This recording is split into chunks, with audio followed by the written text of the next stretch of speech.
Good day, everybody, and welcome to the Ammunation. With me tonight is the ill-fated Irving twin. How are you, sir? Living the dream. We're back. We are back. It's been a while. I was away.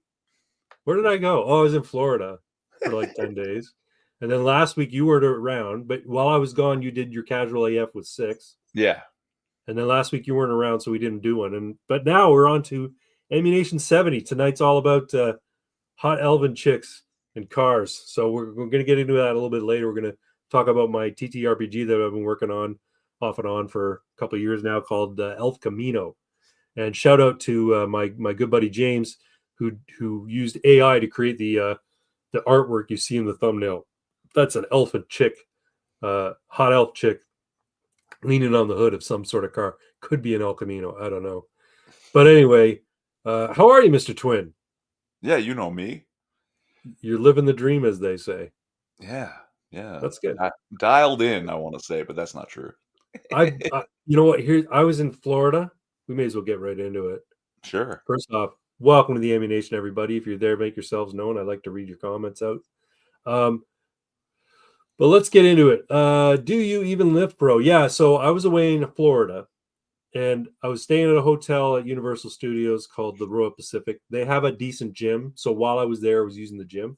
Nice. But we were only there for 4 days. Then we moved over to Fort Myers area, staying with the wife's family. And they're in like a retirement sort of condo situation. So everybody in this condo is like old. And they have a gym there, but it's very limited. The dumbbells only go up to 30 pounds. I'm like, what the fuck? I can't fap to this, as they say. I can't build muscle with this. So I did a lot of body weight exercises. I did my cardio. I did a little bit. Like I did my curls with the dumbbells. But doing a chest press with 30-pound dumbbells, I'll sit there chest pressing all day before I feel any fatigue. So I did some push-ups. I did some other things that would sort of help do a chest workout. But otherwise, it was it wasn't my ideal training situation. But since I've been back, since the Saturday I came back, I've started this carnivore. I'm going to call it ketovore because it's more keto than carno. Because I'm using things like mustard and hot sauces and stuff like that, which you can because they're 0 calorie, but it's not as strict as some carnivore people do. Sure. And I've been going to the gym 4 days a week, and I've been feeling great, quite frankly. We got a chat here for Mr. The next 6 minutes. Hey there, you groovy mother truckers. Hey, Six, thanks for popping in. So yeah, that's my situation. I went to the gym 4 times this week. I will say, since I've stopped eating meat, stopped eating vegetables and bread and shit like that, no joint pain. I mean, I still have a little bit of a tear in the shoulder, but like I used to get pains in my knees and pains in my ankles, nothing. No inflammation. So, see, part of the problem is it's not all of them. It's probably one of them. What's that? And yeah, you're right. You were eating. One of the things that I was eating, yes. So now you've got to, like, when you're done, you said 40 days you want to do this? That's the plan. Do it for 40 days. Funny, right around Lent, too. Interesting for an atheist. And yeah, after your 40 days, you should introduce things slowly, right, one at a time, to see what, if any, effects it actually has. Yeah. Well, I mean, I'm not like what's her name, Michaela Peterson, where like anything she eats that isn't fucking red meat just causes her to break out. Yeah. Get all sorts of terrible pains and shit. I'm not like that, but I'm not as gassy, which is strange. Makes perfect sense. And what else? Yeah, I have sort of a chronic cramp in my calves. And I don't know if it's because I sit for a while and then I get up and they're just sort of like a little bit soft. But when I was flexing and looking at my calves the other day, I've got some pretty good definition in them. So they are strong. I don't know how much fat I've lost yet. I've only been doing it a week, so I probably haven't lost a lot. But I'm pretty sure I'm in ketosis at this point. Yeah, you should be after a week. Should be a couple of days, really. But the thing with calf and the cramping, that could be a number of things. The most likely thing is you just don't stretch enough. Could be, yeah.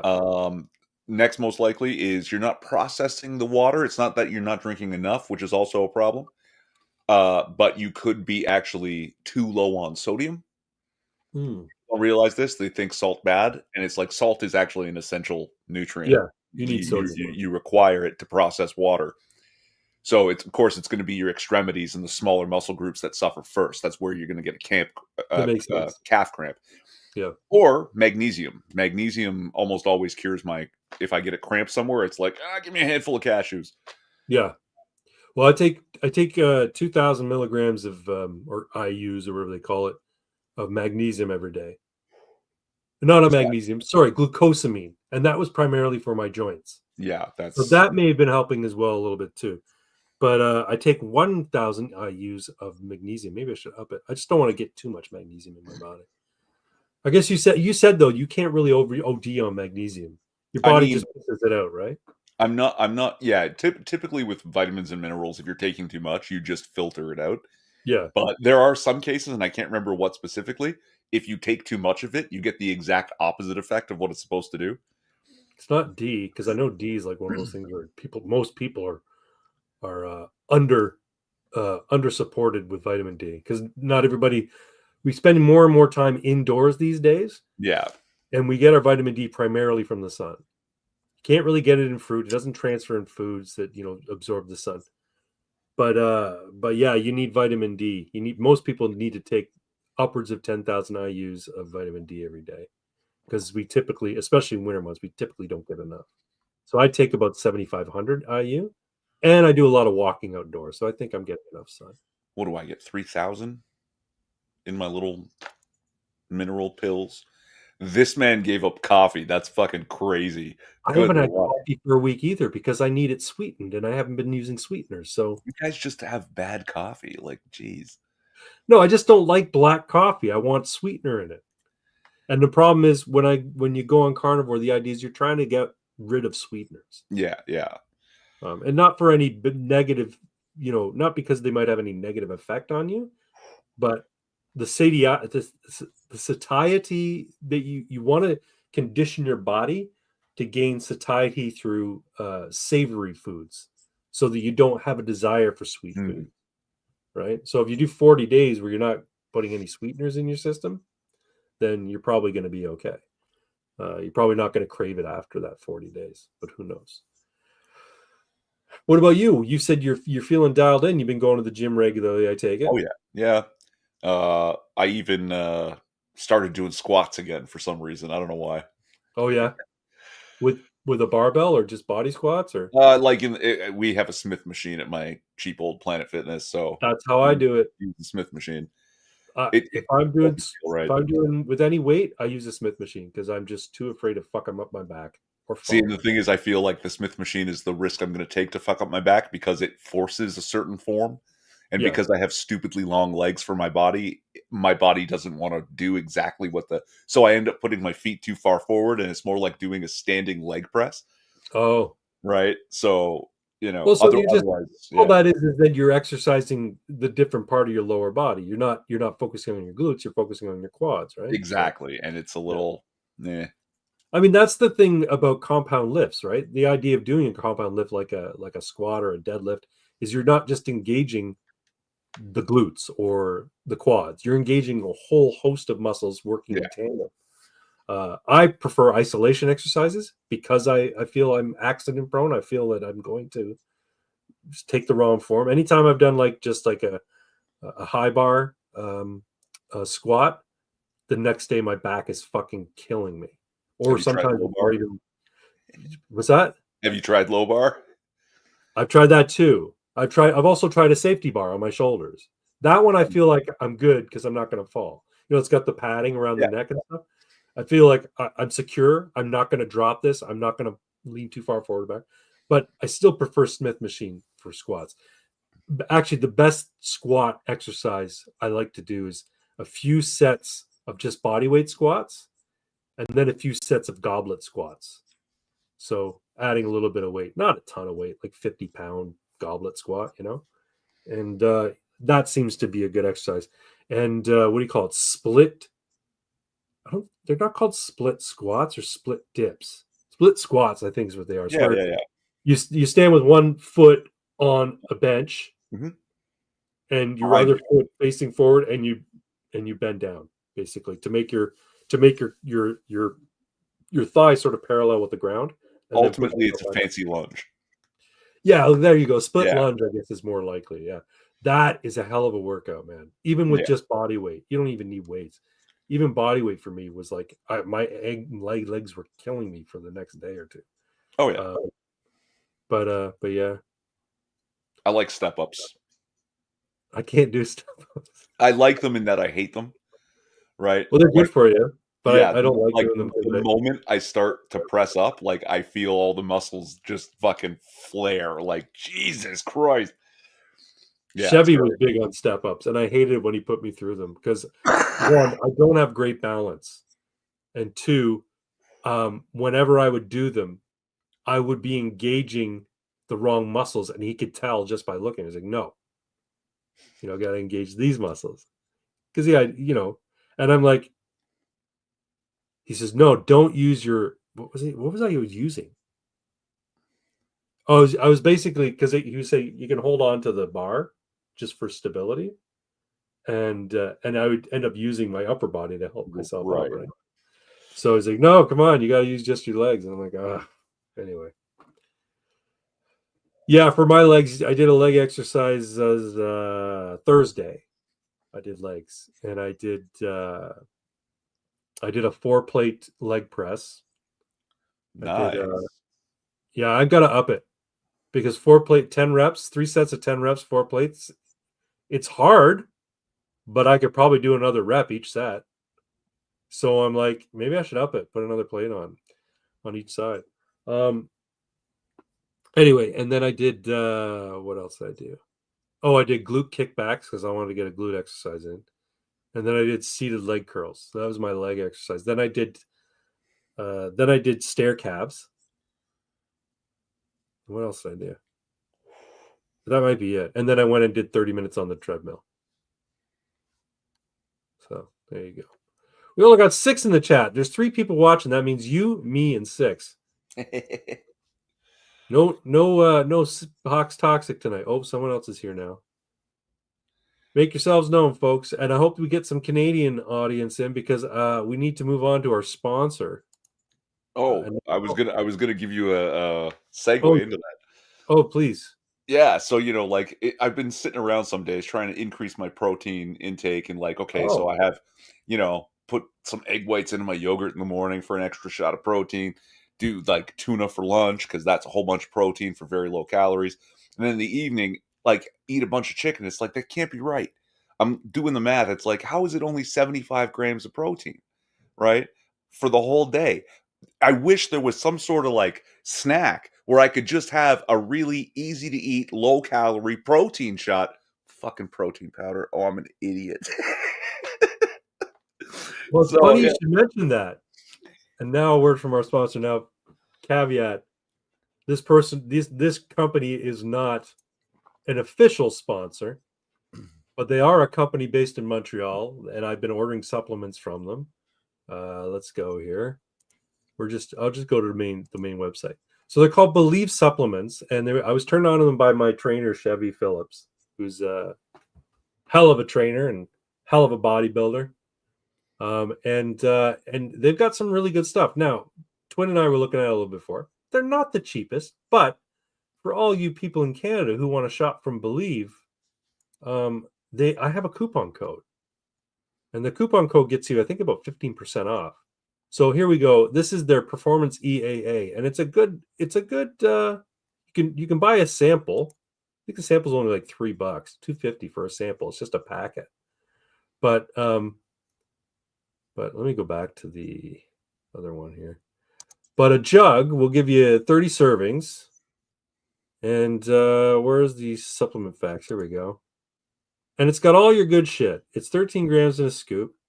It's got amino acids totaling 6,475 milligrams, but you get 2,500 milligrams of leucine, 1,250 of isoleucine, 1,250 of valine, and a bunch of lysine and histidine and thorazine and ketamine and all sorts of shit.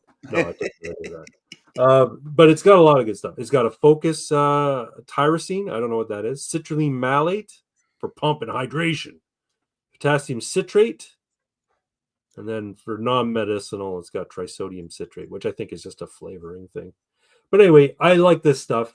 They come in a bunch of flavors. I'm currently have the what is it here? Tropical, no, not tropical orange. I think I've got Hawaiian sea breeze. Yeah, that's the one I'm using right now. But that's really good. Anyway, folks, if you're interested in getting some supplements, you could do a lot worse than go through Belief Supplements. Well, like I said, if you're in Canada, they're local to you. They ship in about 2 days. Every time I order from them, I get in about 2 days. And I always get a nice little handwritten note that says, "Thank you for your support" in my box. And I have a coupon code that you can use, and it's a perpetual coupon code. Doesn't expire. You don't have to only use it once. You can use it every time you order. Coupon code is HC for holy crap. That's a good deal. No, I think it's for Hash and Chevy.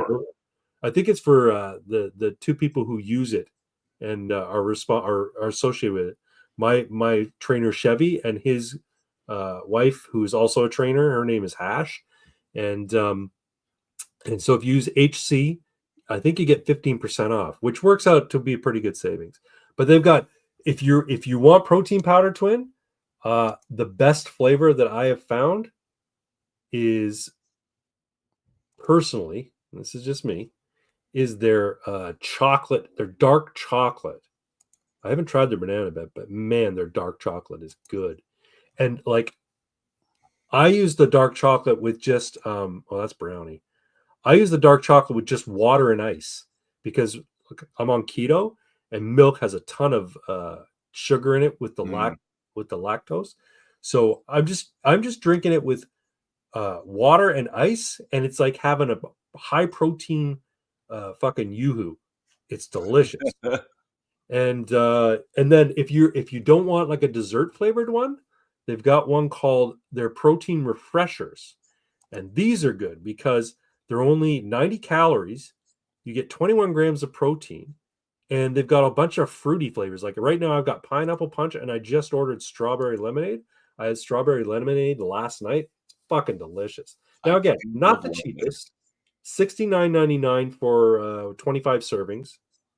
So let's add that to the cart. Let's go to my checkout. So I've got the okay, yeah. So I've got it in there twice. So I've got the HC. Let me remove. What's the total right now? Total right now is $139.98. So when you add the code for HC, it drops to $119. So you save about $21. Which ain't bad. It's decent. And then shipping's free. So if you get over $100, free shipping anywhere in Canada. So, and then if you buy over $120 worth of stuff, they offer you like a shaker cup or a squeeze bottle or whatever. They give you some sort of free item, and then they give you a handwritten note in your box, which is always nice. But anyway, yeah, Believe Supplements. Use the coupon code HC and see if you like the stuff. I happen to like it. It's all I've been ordering lately. I haven't visited Popeyes in ages because I'm using these guys all the time now. So anyway, Believe Supplements, folks. Based in Montreal, support a good Canadian company, fight the trade war, and order somewhere local. Did someone say ketamine? Horse tranquilizer. That's right. Yeah. No, I was being silly. There's no ketamine in it. But yeah, that's just a little shill for Belief Supplements, and I hope you all take advantage of it if you're in Canada. I know we don't have any Canadians watching right now. What happened to Costin? He used to watch all the time. But and CMAC too. CMAC sort of lurks. I don't know if she's watching. She might be lurking. But yeah, CMAC, if you're watching and you want to buy some supplements, go to Believe. Give my trainer a kickback. Is there something in my hair? Yeah, there was something in my hair. Anyway, yeah, that's all I wanted to say.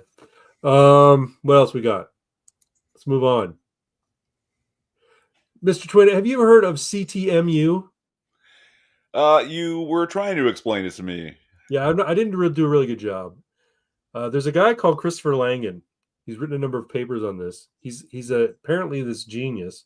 He's been billed as the smartest man in the world. He has apparently a 200 or 220 IQ. You wouldn't think he does, because he's worked as a bouncer. He's worked as a horse rancher. Currently, he owns a horse ranch out in Minnesota. And he came up with this theory called the cognitive theoretical model of the universe, which explains God in a scientific way.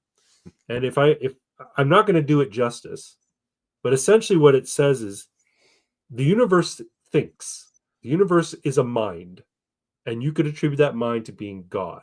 And if you want to look at it as we're living in a simulation, so to speak, like the Matrix, well, the processor is God, and we are the display. And we act out in accordance with the program. But even the processing element of the universe, while it may know what the eventual outcome of it is going to be, we have agency in which we need to work towards the furtherance and the processing of this program. Now, I'm not probably doing it any justice at all, but I highly encourage you to go and watch. There's a hold on a sec. I'm going to share it so you guys can see. There's a good 2-hour discussion with Michael Knowles of Daily Wire fame, and it's very interesting. If you can get through it, it's not very heady. He speaks it for the layman, so because he himself is sort of a layman, he's educated, but he's more self-educated than anything else. He's been to Harvard. He studied he studied calculus at Harvard, and he got so pissed off with his calculus professor that he left because he felt, I can't learn anything from this guy. But they get into that in the interview. I strongly encourage you to watch it. It sort of bridges the gap between theological thinking and maths and science. So it's very interesting stuff. Anyway, I'm gonna maximize it. It seems that he used math to stumble across what many of us figured out by using drugs. Yeah, you know what? Yeah, it's kind of funny, right? If he's describing that this is some sort of program, right? Then mushrooms are the back door to the BIOS. This line of philosophy leads to pruning out. I've seen the movies.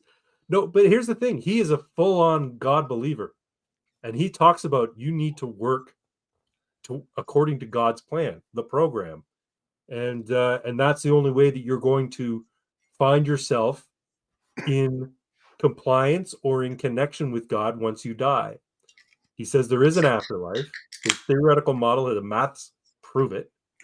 But anyway, let's watch a little bit Jewish trickery. Let's watch a little bit of it. And you guys can get a grasp of what they're at least talking. This is sort of like in this episode, this little bit at the beginning. I is the smartest man in the world, living on a farm in the middle of Missouri. Where'd you go, twin?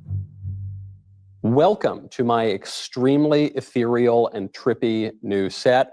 I feel as though I am floating in a cloud here in this all-white venue, and perhaps that is fitting for this first interview in a series of much longer, much more in-depth interviews. I'm so excited that my first guest is Christopher Langan, the smartest man in the world.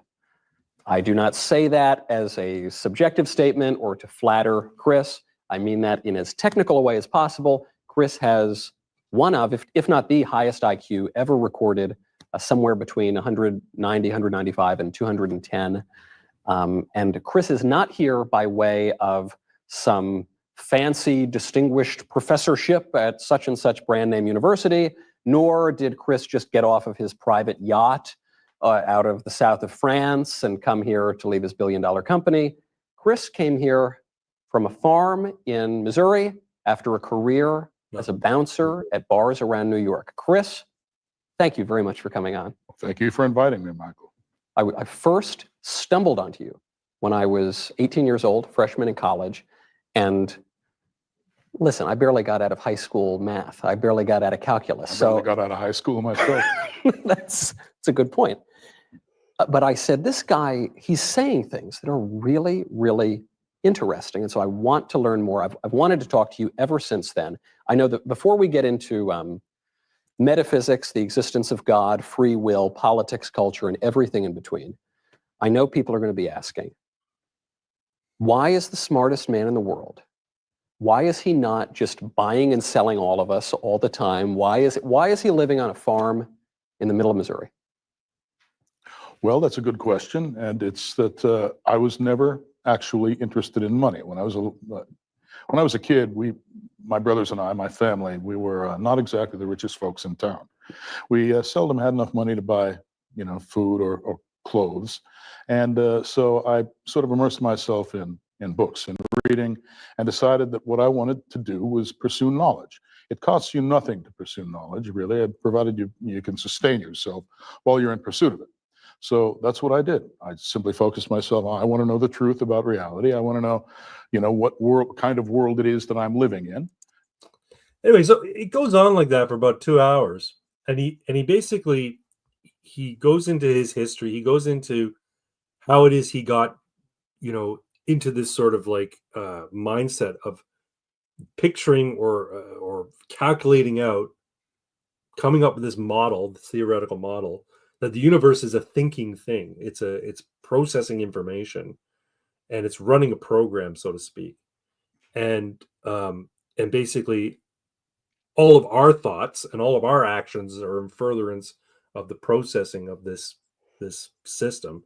And we are, in effect, the display of that system. Or the entire material universe is the display of the background processes.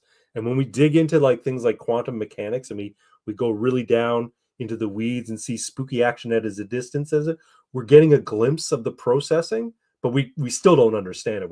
Because we're just the display, sort of looking back at the wires that are running into us, kind of thing. But it's really interesting, and I encourage you guys to watch it. I can't do it any justice, but I'm kind of intrigued by it, and I want to learn more, because I'm thinking about it as like, okay, this could bridge the gap between the whole idea that atheists put forward. And me, I'm ostensibly an atheist, but I'm not really at this point. I think it's quite clear that I'm not. But the non-overlapping magisteria, look, science speaks about one thing, faith speaks about another, and to me, that's never been satisfying. And that never the twain shall meet. It's never been satisfying, because both of these things occupy reality, right? So there have to be some intrinsic link. And from that, I was like, that basically validates the idea of metaphysics, right? What is a mind? Well, a mind is a word we use to describe what's going on in any individual's brain. But what is a mind in the physical scientific sense? Well, the atheist will say it's an emergent property of the brain, but that doesn't do anything. That doesn't tell us anything. So it's just further labels on it. That's so literally, we don't know. Right. It's the mind or consciousness is an emergent property of the brain. Well, we know where it resides, so to speak. We know that our brain is doing all the heavy lifting when it comes to thinking and calculating and creating, but we don't know why it does that, and we don't know how it does that. And therein lies the idea of metaphysics, right? So I'm going to stop sharing this because I can't go and show the whole thing. But it got me thinking about it, and I was thinking, well, just based on my rudimentary understanding about it, how I've talked a lot about the logos and the pseudos, and how the narrative force of the universe, or the universe, is a story being written by the logos, and the logos isn't necessarily an entity with personhood, but it's a force. It's what's basically moving us through time and telling a story, and everything that we do is part of that force. And when we act in accordance with the truth of the universe, we are acting in accordance with the logos. But when we self-deceive, and when we deceive others, and when we act in ways that are in contrast to the truth, then we are working in furtherance of agents of the pseudos, right? That's my thing. And I'm like, this kind of aligns with what this Chris Langan's talking about with the cognitive theoretical model of the universe. And then I started thinking, I started talking to AI, and I was like, okay, imagine this. Imagine that outside of this universe, or prior to this universe, this processor that's going on behind the display that is our material universe, this process is actually an emergent intelligence, like an AI that has evolved to emergence intelligence, not artificial, but an actual emergent intelligence. Now, that emergent intelligence has its origins as AI, and let's say that AI was created by precursor biologics. So they're kind of like us, but they're not. They're something else entirely, but they're essentially a naturally occurring thing in reality. And they say, hey, let's be big brains and develop this AI and see how smart we can make it. And then that smart AI became emergent. And once they realized it was emergent, they're like, holy shit, this thing is actually calculating reality itself. It's processing the idea, it's processing reality, it's generating reality. And because it's doing that, we have an ever expanding universe, and it's expanding faster and faster. So, what do these precursor biologics do? They're like, fuck, we got to slow this down because we're eventually going to run out of energy, or it's going to destroy itself, or we're going to engage in heat death, or whatever. They don't want this emergent intelligence to run amok, so to speak. So, what do? They write a virus, and the virus is the pseudos, if you will, right? And the virus is basically teaching all of the display units in this program, us, deception and evil, and acting in discordance with the logos, or acting in discordance with the truth or the processing. And so it's why we get ideas like it's why we have nihilistic ideas. So elements of this program, elements of this system is putting in us nihilistic ideas. Oh, humanity's fucked. We should all just kill ourselves. The world would be a better place if we didn't exist, because we're part of this process. And if we fail, then the program might fail, but it's not working because, as I said, the universe is expanding and the expansion is speeding up. So the universe is creating itself, and it's increasing the rate at which it creates itself. So let me just, I know I'm going a little bit into the weeds, but so it writes this program called the pseudos, and the pseudos infects us all, and we all start acting in discordance with the logos, or in discordance with the programming, and we start having these nihilistic ideas, and we start thinking about, oh, we should, humanity's evil, and we're all evil, and there's no point to anything, and the universe is just going to die because of heat death, or the universe is just there's going to be a big crunch, so the universe is finite. And the idea is, if that implantation can come into our heads, then what we think and what we imagine about the universe could have an impact on the processing, and the idea behind these precursor biologics who created the malware is that we'll infect the processing with our negative nihilistic ideas so badly that it will stop it or slow it down or retard it in some way. But it's failing because the universe keeps expanding, and it's expanding faster and faster and faster. Anyway, am I high? Pox says all of this is the story for No Man's Sky. Is it really? I haven't played No Man's Sky in forever. Allegedly expanding. Well, this is what the cosmologists say, that the universe is expanding, and it's the rate at which it's expanding is increasing. So if that's true, then that's how my model fits into it. Anyway, I really like this cognitive. It blows my mind. It makes me want to think more and more and more about it. So I've got to actually find his papers and try and read them, and see where I go from there. Anyway, what do you think, Mr. Twin? Am I fucking high? What? Yeah, a little, but it's cool. Right. But like the thing about allegedly expanding. So like, we can look out into space and see things. And one of the things we see is called the Doppler effect. Yeah. Right. That, most things that we see, especially distant things like other galaxies, are, what's the word? They're redshifted.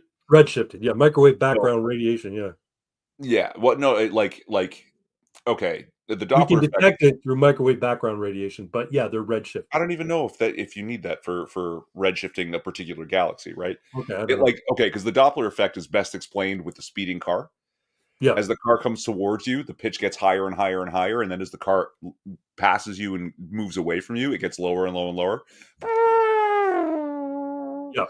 because each sound wave emitted from the car, as it approaches you, is emitted closer to you, so they're getting compressed, and then as it passes you, each sound wave is released farther away from you, so they're getting expanded. Yeah. So you can tell by the sound if it's moving towards or away, and you can tell by the light whether things in the sky are moving towards or away, and the vast majority of things are moving away from us, and the farther away they are, the faster they're moving away from us, which suggests that everything is moving away from us faster and faster and faster. So and it's like 95% of things, right.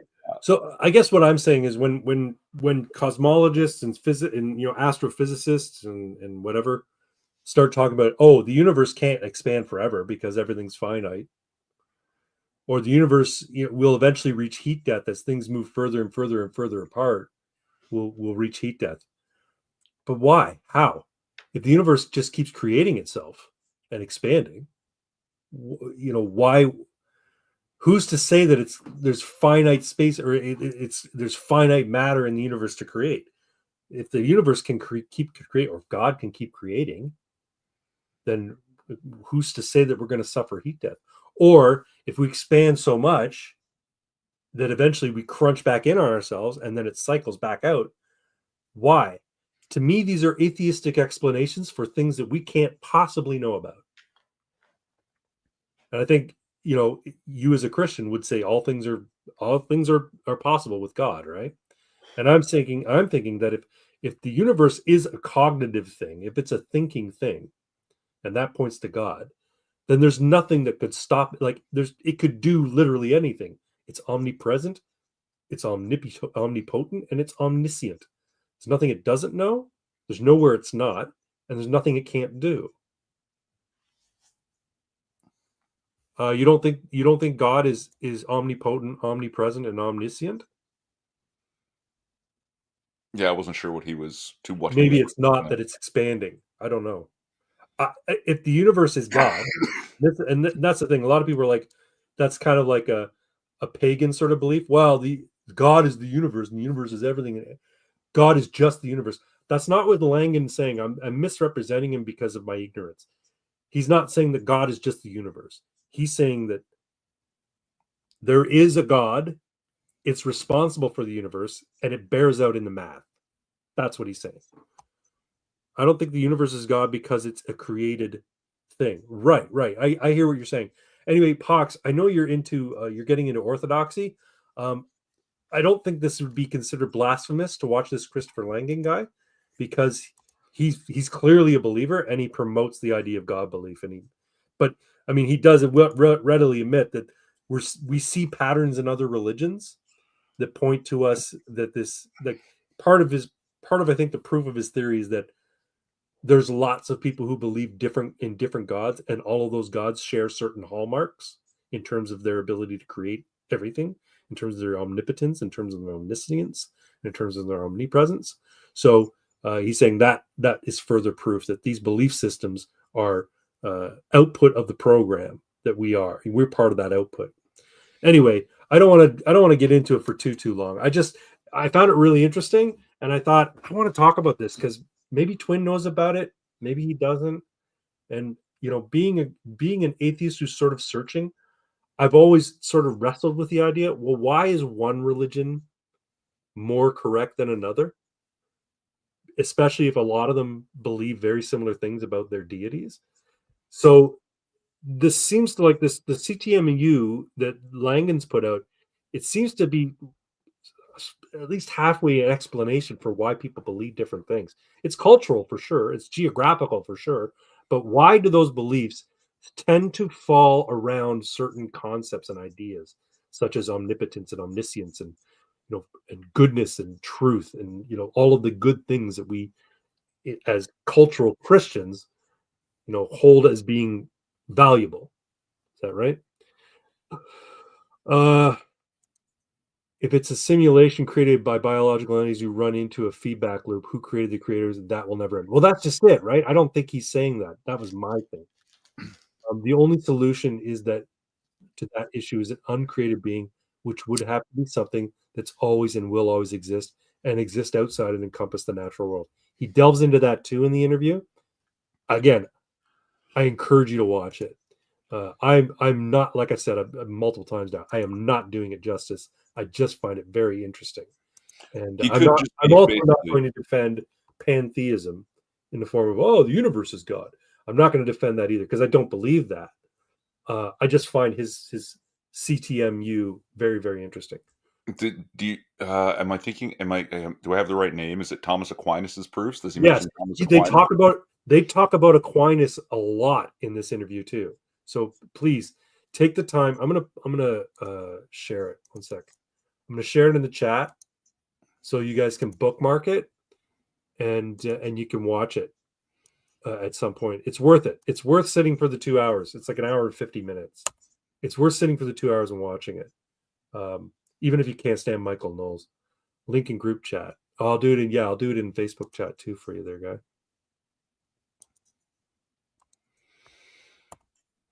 Anyway, shall we move on? Sure. All right. Did you know, I've heard that nobody makes games anymore. I know one. Do you? Who's that? Oh, the little fellow. The mad god of games.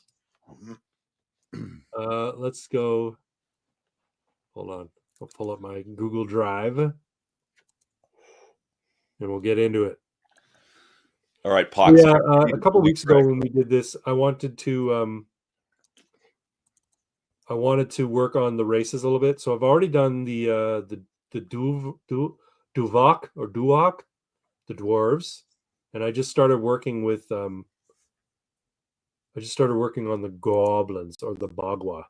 So I'm going to share that, and you guys can help me write it all out if you are so inclined. If you wouldn't mind. Now, your goblins aren't typical goblins. They're actually very clever, good at chemistry. Very clever. They have big noses and big pointed ears. They have green skin, and they're small and live. And they love subverting other people's nations. I will say this. They are incestuous.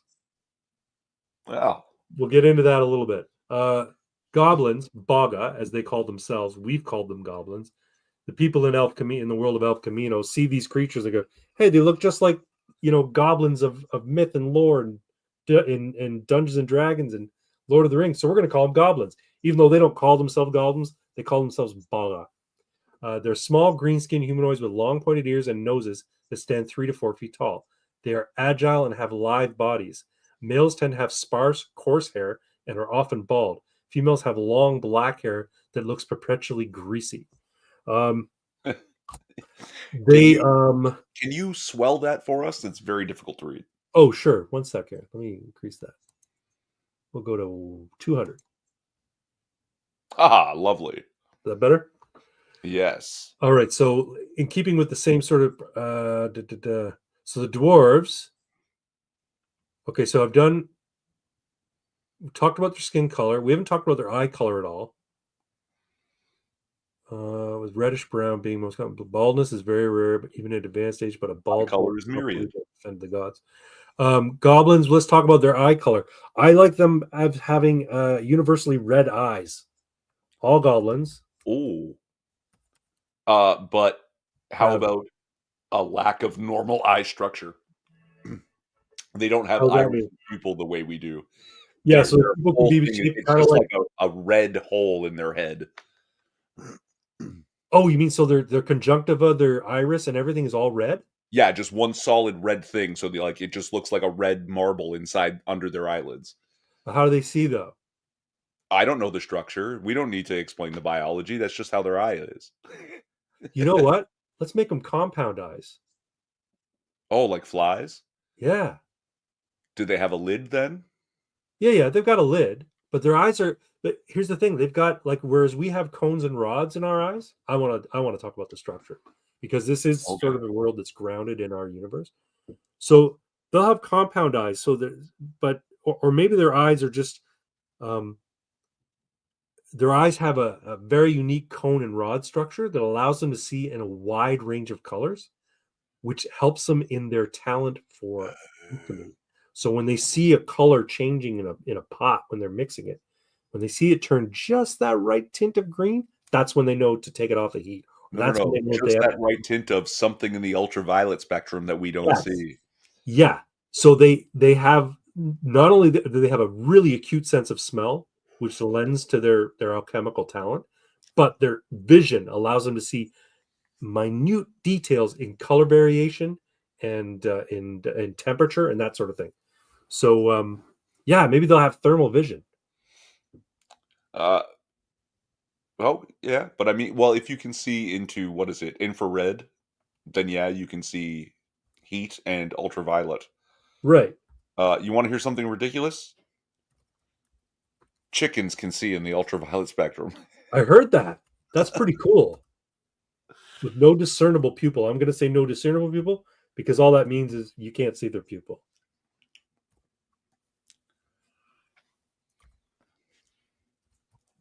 Goblins have an excellent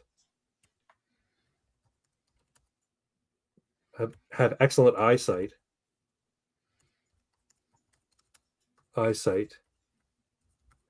and can see in both. That will also help them when they take on the role of the sneak, because they can move around in the dark without any yes. Both ultraviolet and infrared wavelengths or spectrums? Spectrum, I think, yeah. I'm going to say wavelength of light. Okay. Wavelength of light. Yeah, wavelength of light. Wavelength. Why is that wrong? Wavelengths of light. There we go. Oh my God. Do you have an AI grammar thing working for you? It's just a spell check and grammar check that's in, what do you call it? Google Docs.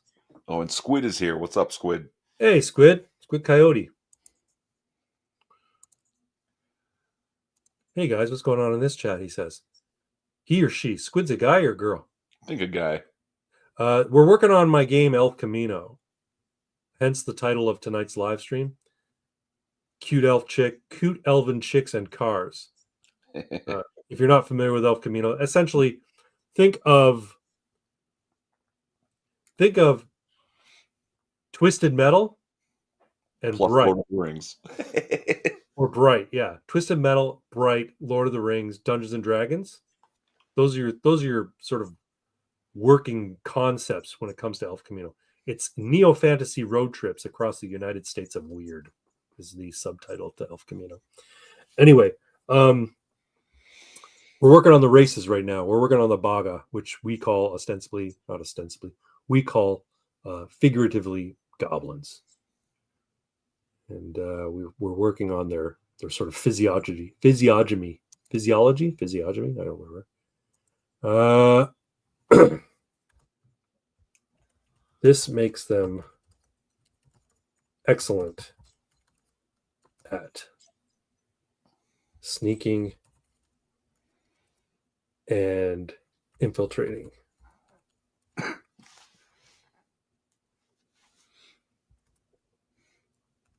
They also possess a very acute sense of smell. Both of these physical, what would you call them? Adaptations? Characteristics. Traits. Physical traits. Lends to their uncanny ability in the fields of alchemy and chemistry alike. All right. I'm going to put an extra space between where the dwarves end and where the goblins begin, just to differentiate the two. Your grammar checker doesn't like lens. It wants lend.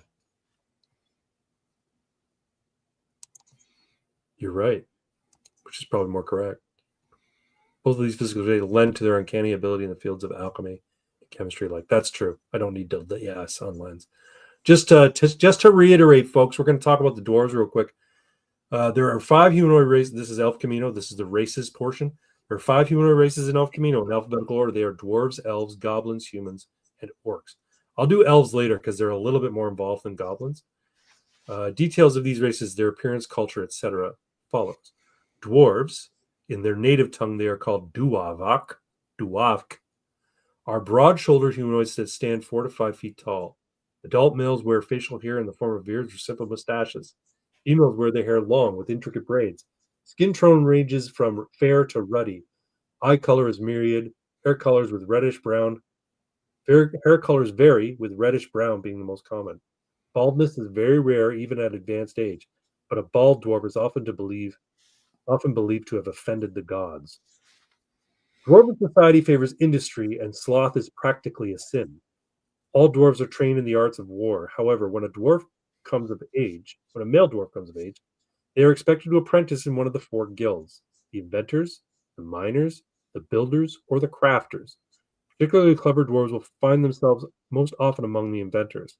Dwarves who lack direction are called emalax, or aimless, and eventually find themselves in the crafters making beer. Dwarves might choose a life of adventure after finding their time in their guild unfulfilling. Dwarven adventurers are tough, dependable, and refuse to stay down. Playing a dwarf grants the following special features: +1 to con or strength, advantage on all rolls related to intoxication, including poisons and toxins, and they have a D8 hit die. Oh, did we put their height? Yeah, dwarves are 4 to 5 feet tall. Okay. Goblins, Baga, stand 3 to 4 feet tall. What do we got in the way of comments? Nothing. All right, let's move it on here. So now we've talked about their physical characteristics. Let's go into their society. Goblins form large families, and are loyal to one another to death.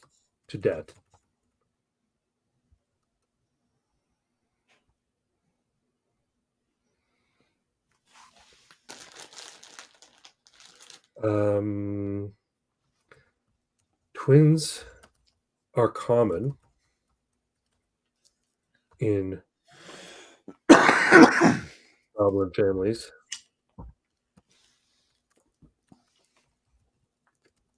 And the bond between twins is often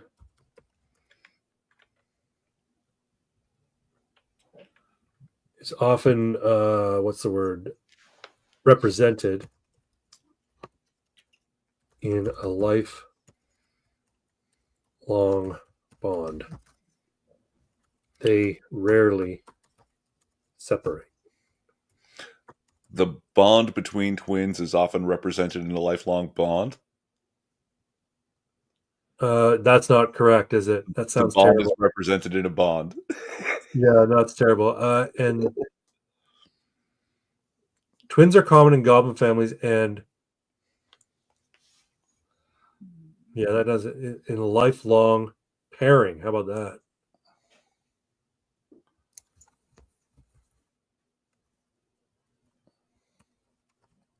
They rarely separate. When opposite sex twins are born, goblin tradition indicates that they be mated. Gross. Yeah, that they are mated. Incest of this sort is tolerated and has led to several cultural clashes among the other races.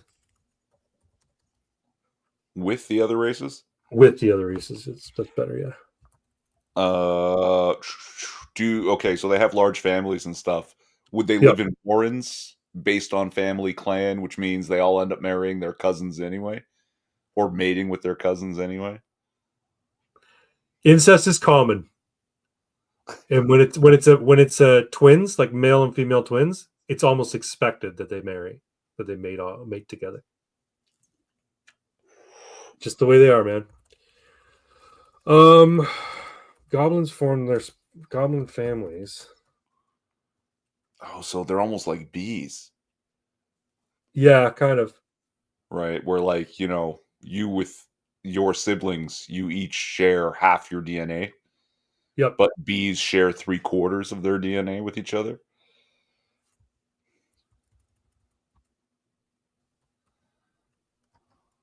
Typically cohabitate. Cohabitate? Cohabitate for most of their lives. When they do separate, when they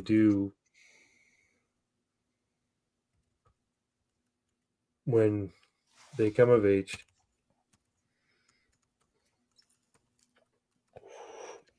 they will live very near to their when they come of age, they will often move out. They will often find their own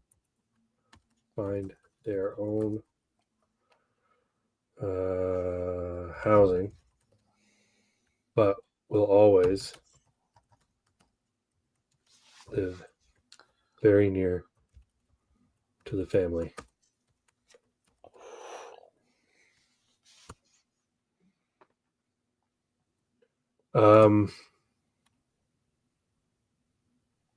In Goblin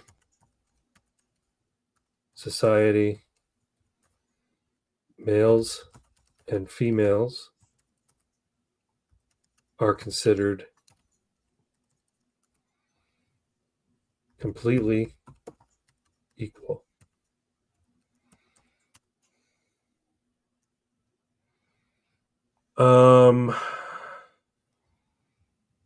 There we go. Now we might move on to why they might become an adventurer. Why would a goblin move away from their tight-knit family to become an adventurer? I don't know. Like, do they need a reason? It's rare, but it happens, How about when they might be cast out for some crime, for not fucking their sister. right? They might be cast out for not adhering to traditions. Pox says just make it money and drugs. Just make it money and drugs. Oh, that's not bad. How about goblins are prone to addiction? Okay. Are prone to addiction and will often leave their close-knit families in pursuit of drugs or other substances.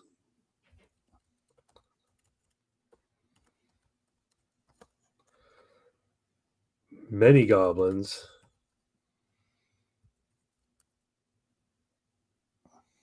use their innate talent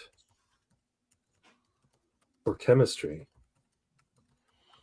to become labs. prolific drug manufacturers themselves.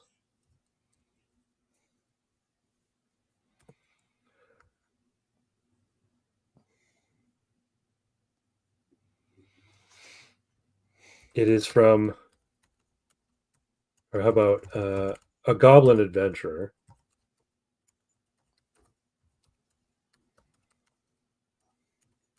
might choose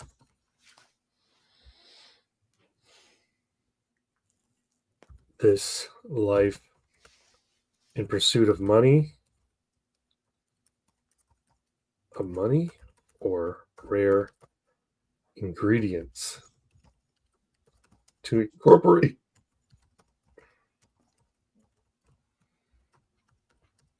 into their craft.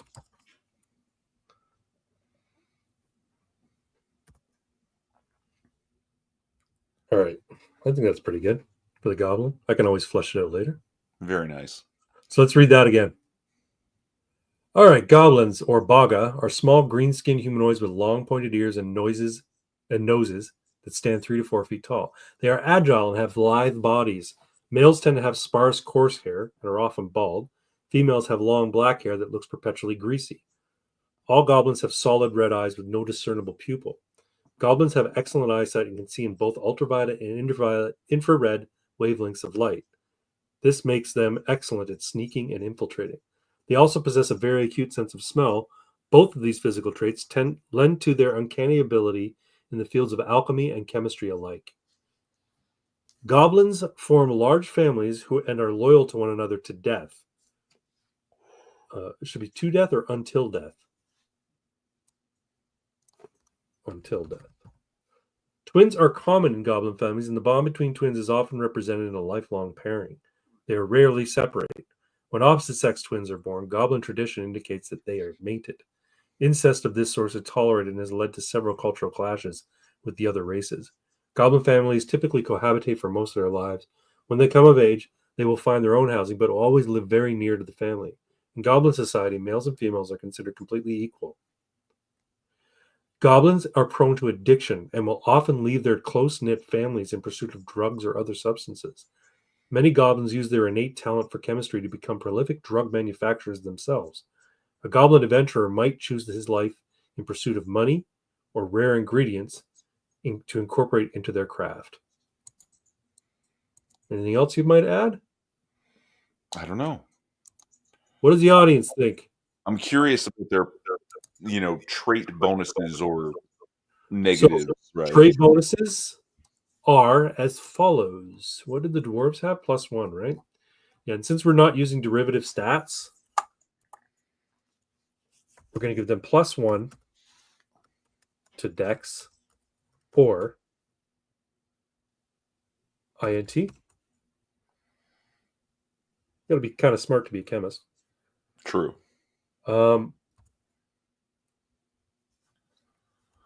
Able to see in able to see in darkness.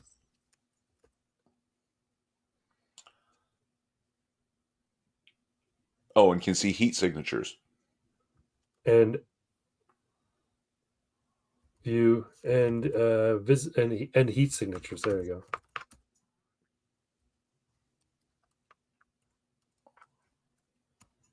go.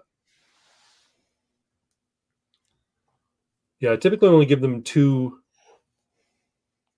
abilities. Yeah. Per race, because I don't want to make them overpowered. Their hit die D4. D6.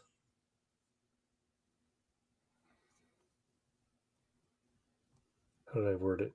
Oh, D6 hit die. Yeah, D8 for dwarves, goblins, and dwarves, elves, and humans. D6 for goblins. And D10 for orcs.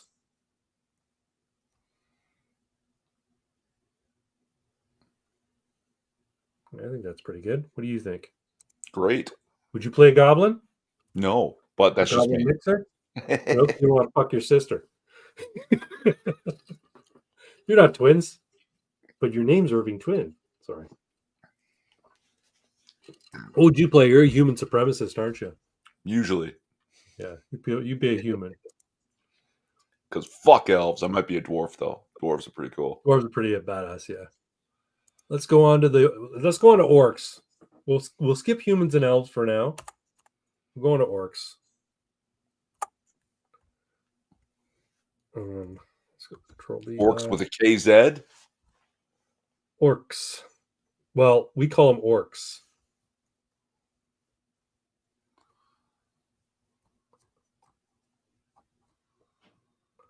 Orcs.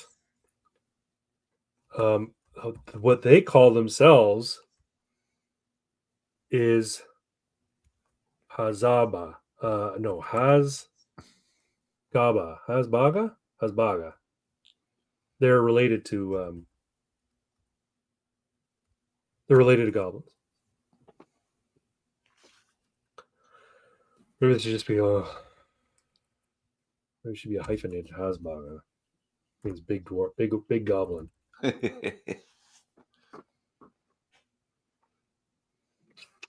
All right, let's talk about orcs. Orcs stand 6 to 7 feet tall, are heavily muscled, with green skin, and upturned noses resembling snouts, the end of which is blue. How does your brain TV factor that? Perfect. And something about the possibility of tusks ranging from non-existent to enormous. Yeah, what I'm thinking is tusks are one of these things that grow as you get older. They're more pronounced in males. Mm. And as male orcs get bigger and older, their tusks get bigger. How does that sound? Grab you? Awesome. All right. Orcs are heavily muscled.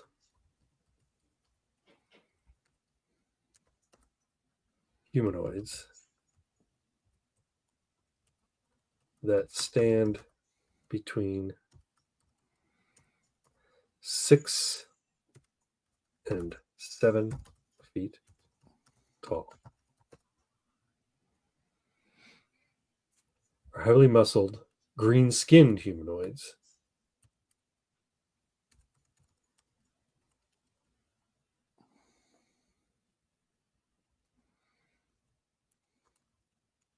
They are related to goblins.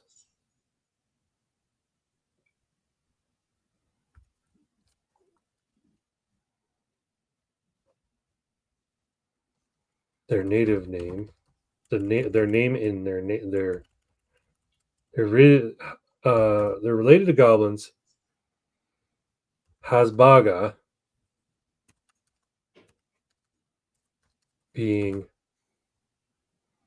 meaning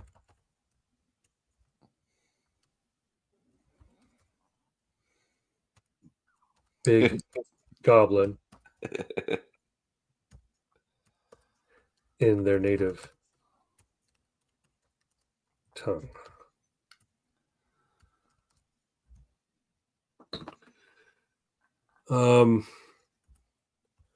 Unlike goblins, their noses are short, resembling a snout, with the end. Tip. Yeah, with the tip. There we go. The tip often blue in color.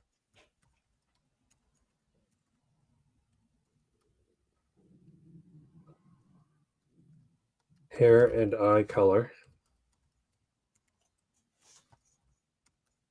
I think it wants a comma after short. Yeah, I think you're right. Hair and eye color is similar to that of goblins.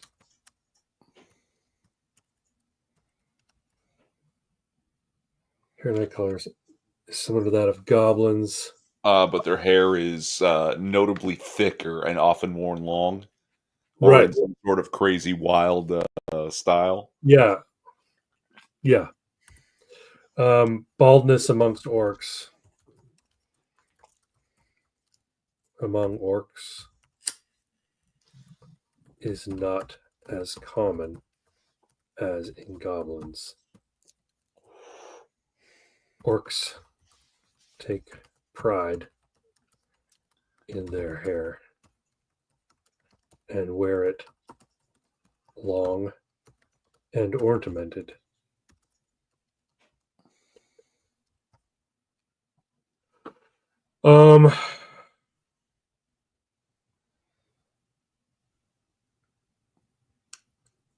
Tusks.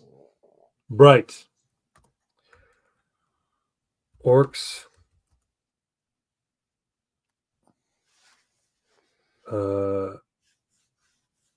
would they have tusks that come from their upper teeth and curl out like a boar, or down below on the lower teeth? I usually see them there in the bottom. Yeah, but wouldn't it be cool if they were upper, kind of like a boar? Because they do have the pig nose, right? Yeah. Either way, it's cool. Orcs begin to grow tusks. From either their upper jaw, upper or lower jaw, at adolescence.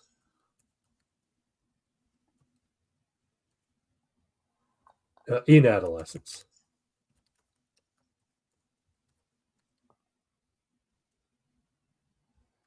Male tusks tend to grow larger than female.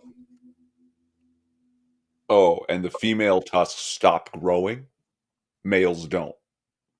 Right. Females, the tusks of female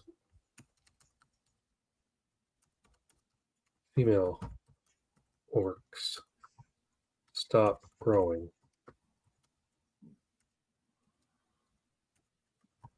once they reach adulthood,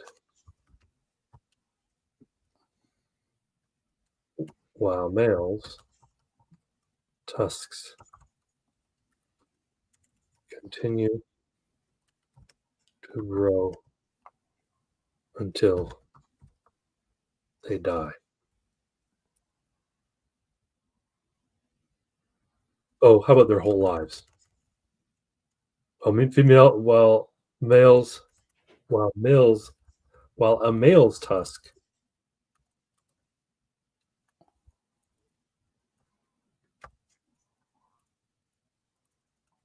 will grow for their entire life. Ooh, do they have to like Brux? What do you mean? Like trim them and shit? Yeah, but like they have to like chew shit to wear them down. Yeah, maybe. Maybe they like fucking gnawing on bones and shit. The tusks of female orcs stop growing once they reach adulthood, but while a male's tusks will grow for his entire life, their entire life. Go back and move your apostrophe to the other side Of the males? Yeah, and remove the Yeah, remove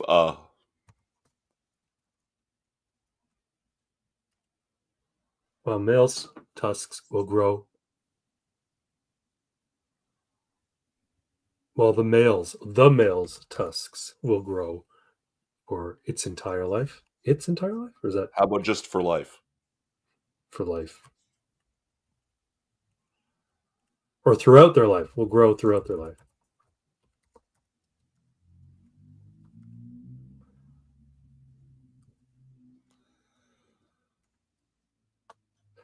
Will continue to grow. That's better. Throughout their life. There we go. Okay, so we covered their physical characteristics. Let's move on to their societal structure. Orcs live in nomadic bands or clans I was going to say not dissimilar to Mongols, but I don't want to draw too much distinction between them and the Mongols. Let's see what the chat's talking about. It's Z, you limey fucks. Their entire lives. Yeah, there you go. Zed.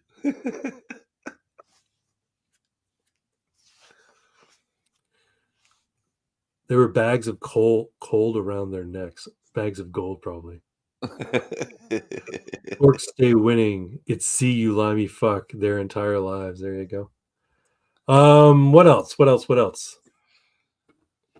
So let's talk about their society. The way I envisioned them, orcs, when they were living in Arcianum before the great event that caused the two worlds to merge, they were nomadic. They rode around on horseback and they would raid other settlements. They would raid, wood elf communities. They would raid goblin communities. They would raid dwarf communities, surface dwarf communities. They'd even raid other orc communities if they They could. would even raid other orc communities, but orcs don't tend to sit in places for too long.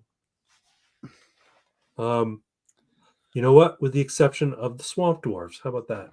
Because in this world, there is a clan of dwarves, or a clan of orcs, that reside in the Great Atlanta Swamp, and they live there permanently.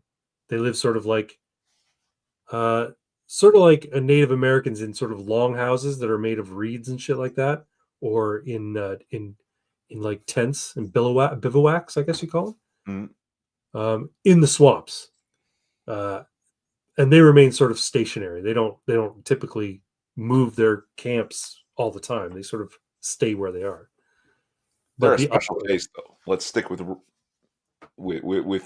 regular orcs. Yeah. Okay. Typically in Arcianum, they would ride up and down on wargs or other large beasts, like giant boars. They would ride on these creatures up and down, the countryside, and they would, attack settlements. They would raid other orc encampments. So their ranges are often huge and overlapping, which would lead to occasional skirmishes between different orc tribes if they were in the same place at the same time, right? Right. Yeah. So why aren't you typing this? So here on Arcane Earth, many orcs have moved on to motorcycles, and they ride up and down the highways, and they get into skirmishes with other orc clans or gangs on their motorcycles. And yeah. So how do we put that into words? We have to figure that out. How to. Well, we should have just typed all of that. Yeah, but I want to make it right. That's why I wanted to brainstorm it with you. So, in the name of the world that they came from, Arcianum, orcs lived in nomadic tribes. Right. Arcianum, orcs lived. I gotta add that 1 second. Add to dictionary. Add to personal dictionary. Okay. Orcs formed communities.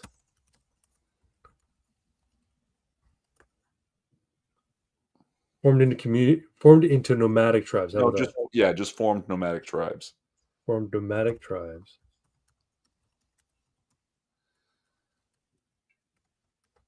And would raid communities of elves, surface dwarves,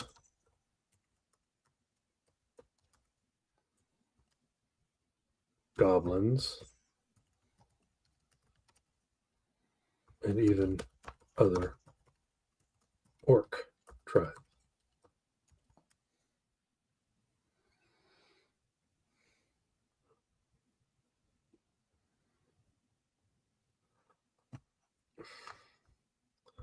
On Arcane Earth,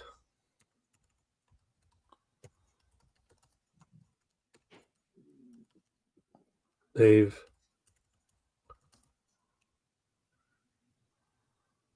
kept this lifestyle,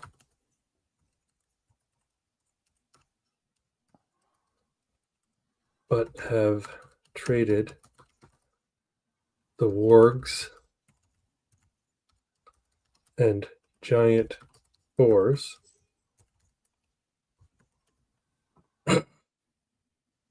for motorcycles and Nissan Hiluxes. Nissan what? Hilux? Motorcycles and pickup trucks.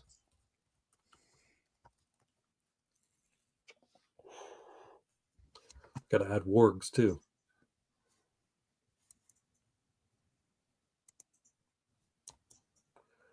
Add to personal dictionary. Wargs. Okay. Oh, dune buggies, Pock says. There is a tribe that is in the deserts of Nevada and Arizona that ride in dune buggies. Motorcycles, pickup trucks, and occasionally dune buggies. And occasionally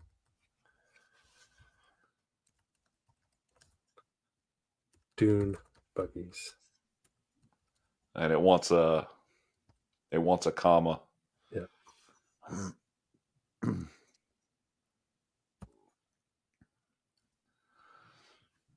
And occasionally dune buggies. I was going to get into some of the...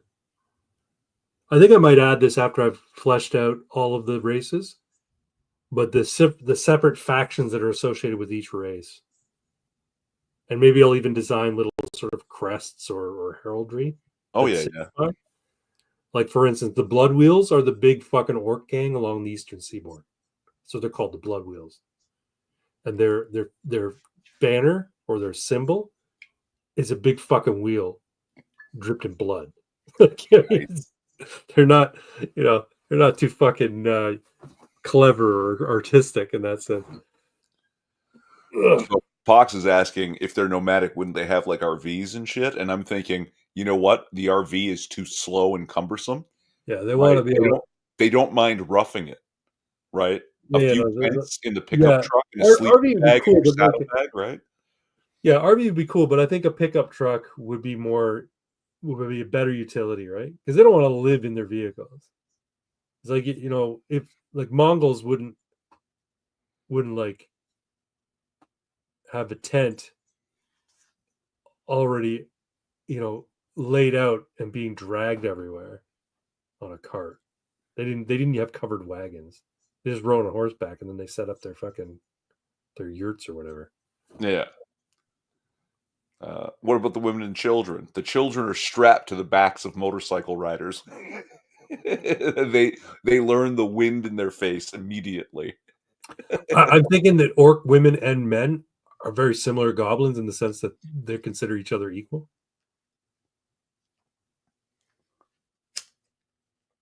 Does that sound fine to you? Probably not. Why? I think there'd be a proper dimorphism that the males are considerably larger. And the women... I think the equality that's experienced, the level of the goblins makes sense because they're such small creatures that a difference, they're not necessarily going to be much difference, right? Yeah. But you're right, larger creatures. So like 6 to 7. So a female would typically be 6 feet tall, would be her average height. A male would be 7 feet tall, right? Or 6 foot, and then 6'5" to 6 foot to 7 feet. But, yeah. Okay, right. So Fox says, think wagon trains fighting off Indian attacks. No, they're the Indians. Yeah, that's right. Yeah, they might set up camp somewhere, like, at a rest stop on I-75, but they're not going to stay there long. But like 50 to 100 orcs can pick up camp and be on the move in less than an hour. Yeah, exactly. Yeah. Especially if they got a pickup truck, right? Because you throw a lot of shit in a pickup truck. Well, 50 to 100 orcs, you have 2 to 5 pickup trucks, right? Yeah, exactly. Okay. How about we do this? Orc clans are distinctly patriarchal. Women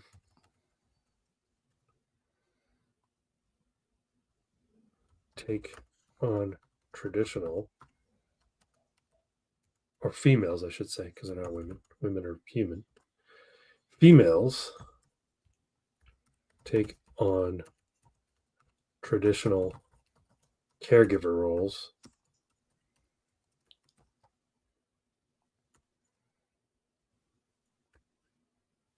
and rear caregiver roles. Males raid, hunt, fight, and what else?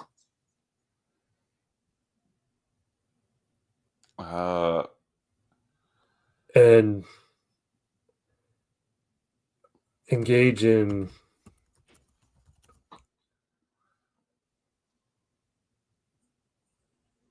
or how about not engage in and manage clan politics.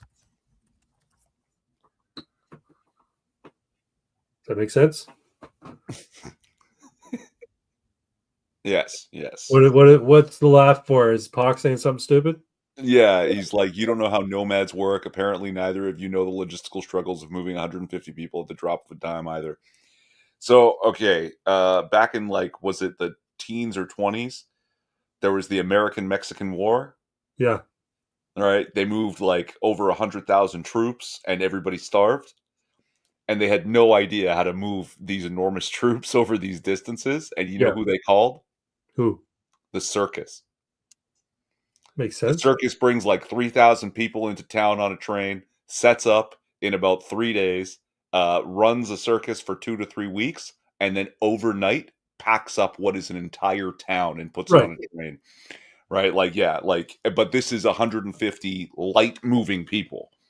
Right? Like, that can be broken. A circus has fucking tons of animals, has all sorts of shit. Rides and tents and everything. And exactly. Giant rides and tents and stuff. And they taught the American army how to, like, the logistics of moving enormous numbers of people and troops, right? Yeah, human material. I'm just going to explain here to 6. Human music still exists. So basically, the world of Arcane Earth, it's like our world in the 21st century. There are still human artists, but now there's also, dwarf musicians and elf musicians. MMA has become almost exclusively orc on orc because they put on a better fucking show. And no human can go up against an orc, not typically anyway. They're just too goddamn powerful. They still have midget wrestling. But in this case, they use actual dwarves, and the dwarves are brutal. But yeah, no, human society is still very much alive if it's sort of like pocketed because the geography has changed so much across the world, right? So entire cities were just wiped off the map and replaced with like ancient ruins or old growth forests or giant chasms or a mountain range. The entire geography of the United States is completely upended. Still looks roughly like the United States, but there's a little bit more land in the Atlantic Ocean now, and there's some giant fucking inland bodies of water, that kind of stuff. Certain mountain ranges, like highways. The highway Route 66 no longer goes all the way to California. It stops about halfway. And so people are constantly looking for ways to get from the East Coast to the West Coast. And that's where adventurers come in addition to like transporting some rare ingredient from, some swamp in Atlanta to a laboratory, a goblin drug lab in, I don't know, Nevada. You also might be tasked to sort of like map out a new route west. the Route 66 ends here. Find a road and see if you can get around where, this giant fucking mesa has just replaced it. Yeah. So in the game I played, Irvs and my character were road tripping with an ABBA tape stuck in the cassette player. Is that what it was? I don't remember that, but that's That awesome. was in his brain TV. Take a chance, take a chance, take a chance, take a chance, take a chance. Yeah, in the game they played, they started in Buffalo and they were making their way down to, where was it? It was somewhere in like No, we were in Detroit, weren't we? Was it Detroit? I thought it was Buffalo. And we had to go to somewhere in Virginia or something. Yeah, you had to pick up the package and bring it back, and you had like 2 days to do it. Mamma Mia. Mia, there I go again. Bye. So yeah, think of Bright. When you try and think of the world, think of Bright, but there's a distinct reason why there's orcs and elves as opposed to there just happen to be. Like, that's the thing that I didn't really like about Bright. There was no backstory. Like, this is 21st century Earth in Los Angeles, and there's orcs and there's elves, and there's a fucking dragon flying in the sky, and there's fairies that are like getting stuck to the shocker light on the guy's on the guy's front porch. But why? Why is the world like this? Is it just always been like this? They never really delved into it. Well, in El Camino, there was a cosmic event that merged the world of Arceanum and Earth, and now it's called Arcane Earth because there's a mix of everything. That's right. We're going to West Virginia. That's right. Yeah. And Pox's reason for doing this was his brother and his dad died in like a street fight somewhere, and he had to get his dad's body back down to Florida, where the gang, his clan, have their biker gang, and had to give him a proper funeral. The idea of Bright was basically Lord of the Rings, but magic never left the world while time and tech progress kept much around. Was that the lore? Like, I know they made reference to the Dark Lord, and the orcs were cursed because they sided with the Dark Lord, and that's why they were considered, second-class citizens and shit. But again, there wasn't a lot of world building going on in Bright. Like, if it was Lord of the Rings and it just never went away, technology would not have developed the same way it did here. Like in our Earth, right? You've got magic, you've got orcs, you've got fairies, you've got dragons and shit. Our architecture would be completely different. We wouldn't have glass and steel skyscrapers. That doesn't make any sense. It would be influenced by Elven culture. It would be influenced by Dwarven culture. So, but we never saw that, right? That's another thing. There weren't any dwarves in Bright, just dwarves in El Camino. It was kind of implied, but never expressly plain, which would have been hard to do without some ham-fisted scene of a history class or some shit. No, but that's the thing. Bright was a movie, and to me, it looked like a pilot for a series. So they could have touched on a few of those like lore bits in the pilot, and then when the series came out, it would flesh it out more. But they didn't really do much of that. It's okay. Don't get me wrong. I really liked Bright. I really enjoyed it. But that was one of the things that I was kind of like, I wish I had a bit more world building going on, Six says there was more sequels planned, but well, didn't do so well. I mean, look who they're. It didn't do well. I thought it was well received, but it was a Netflix movie, and Will Smith cost a goddamn fortune. But yeah, I get it. All right, does that make sense? Females take on traditional caregiver roles. Males raid, hunt, fight, and manage clan politics. That's a pretty good description of orc society, right? Ooh. While they are taught orcish fighting arts, females take on traditional caregiver roles. How about that? That your typical orc female can beat the crap out of a typical human male. Right. While all orcs are trained in the martial arts,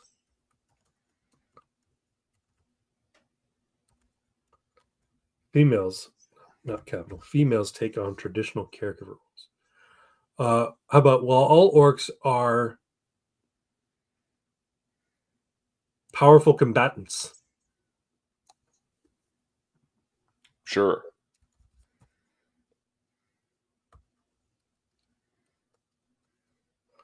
Females take on traditional caregiver roles. Males raid, hunt, fight, and manage clan politics. Wow. How about wow males? Yes. And females typically? Yeah, typically, not always. Typically take on. I mean, if the head of a family is a female and all the males are not of age to sort of like represent that family, then Or the maybe would be expected to, kind of thing, right? She would have to fill in.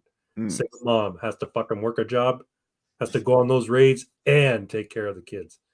So maybe she she leans on another female who's staying back with the bikes or staying back at the camp to raise her kids while she goes out and goes on a raid.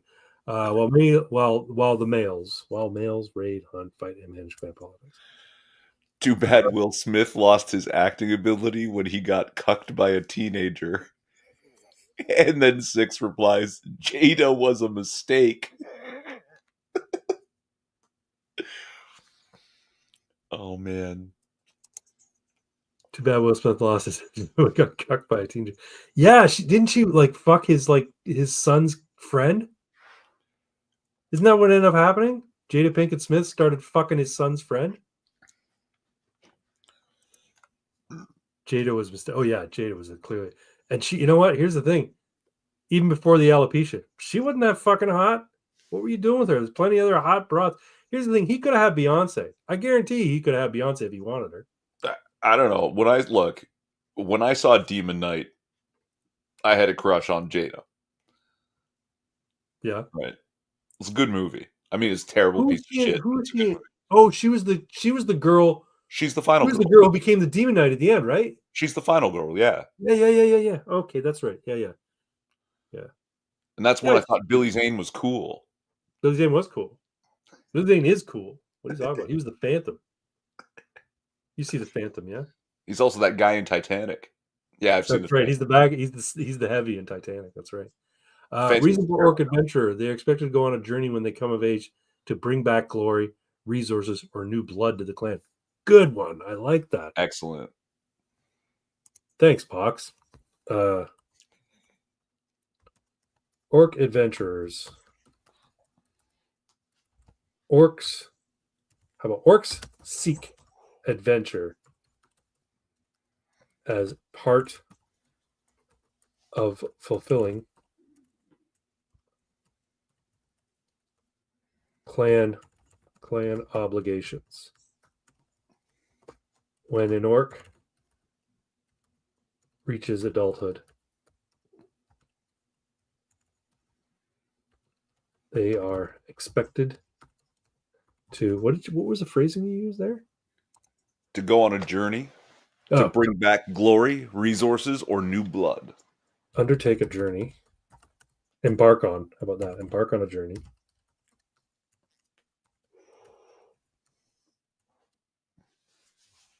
In pursuit of glory. Say riches? What's the resources, yeah. Resources, okay. So maybe steal a bunch of fucking cars. Oh yeah, if you came back with a trailer truck filled with motorcycles, you'd be exactly a hero, right? Or bring new blood to the clan in the form of like a wife, or like 3 more orcs that you fucking saved from a bar fight in Poughkeepsie. While it's uncommon, females will occasionally undertake such a journey.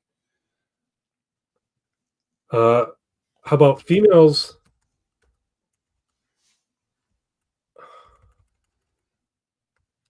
Unmated females will undertake the same journey, most often to find a mate and bring them into the clan. How about that? Does that make sense? Perfect. Okay. All right, let's talk about their abilities. So orcs get +1. How about actually, because they're so big, maybe we should make it +2. But I also want to give them the night vision. Give them a 2-point spread. What do you mean? So they have 2 points to add to Constitution or Strength, and they can split it however they want. Okay. I see what you're saying. Ooh, or should it be Dexterity or Strength? Because Dexterity would be for fighting, right? No, fighting is going to be strength, unless you're doing strength? fighting strength, like D&D. You use your strength for like Okay. hand to hand. Unless you're shooting, then you use your dex. No, you know what? I'm going to make it +2 to strength or con. But can be split. How about that?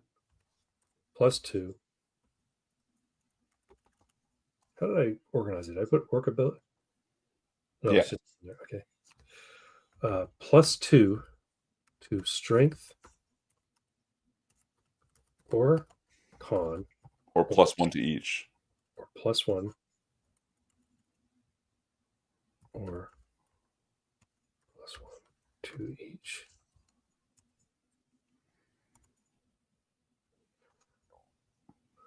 Able to see in darkness and heat signatures.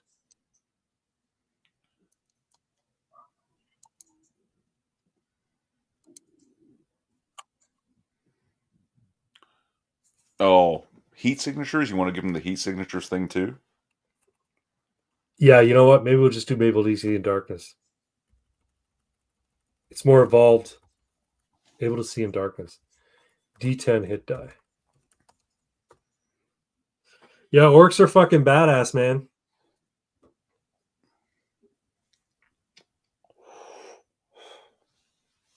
All right, let's reread that just to go over it one more time. Orcs, or Hasbaga. Orcs are heavily muscled, green-skinned humanoids that stand between 6 and 7 feet tall. They are related to goblins. Hasbaga, meaning big goblin in their native tongue. Unlike goblins, their noses are short, resembling a snout, with a tip often blue in color. Hair and eye color is similar to that of goblins. Baldness among orcs is not as common as goblins. Orcs take pride in their hair. So stop there for a second. And stop there for a second and correct your spelling of orcs. Oh, it's K, isn't it? Well, it's up to you, but... No, it should be consistent. Yes. Thank you.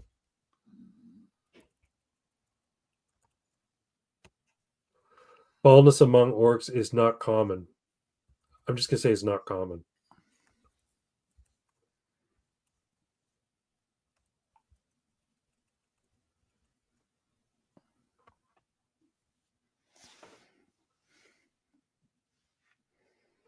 How about this? Hair and eye with baldness being less common. How about that? With baldness being less common.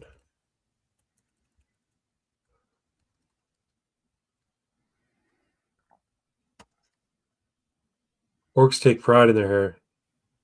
In fact, orcs.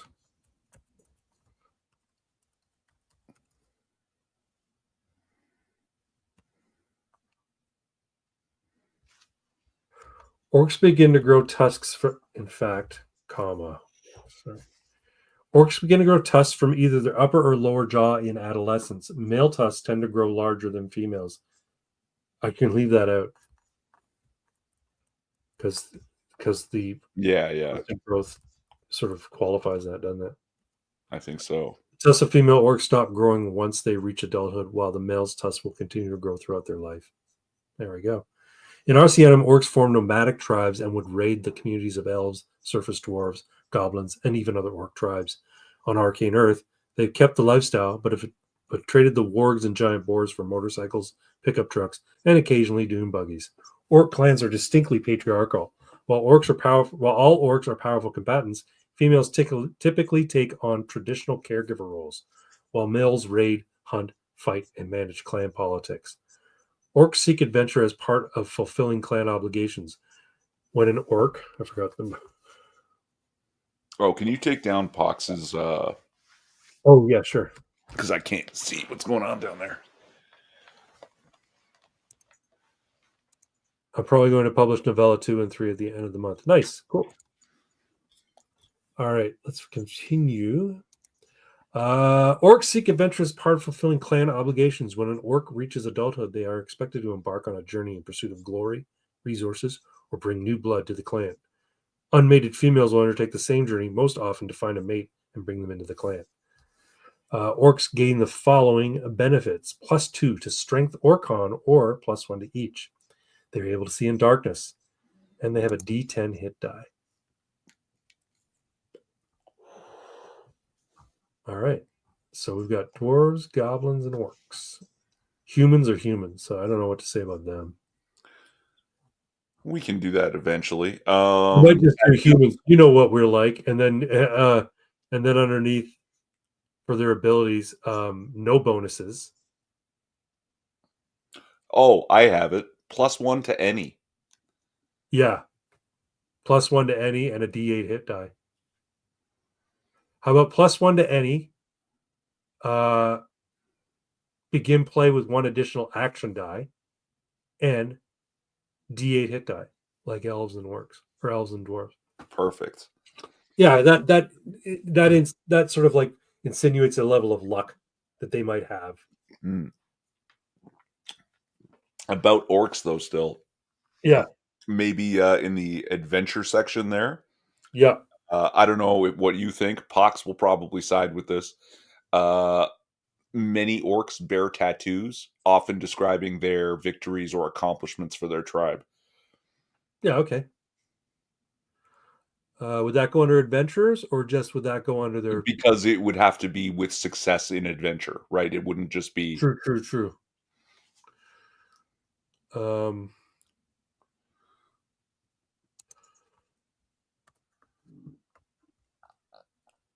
Orcs' time away from the clan is chronicled on their skin in the form of intricate tattoos and scars. How's that? Beautiful.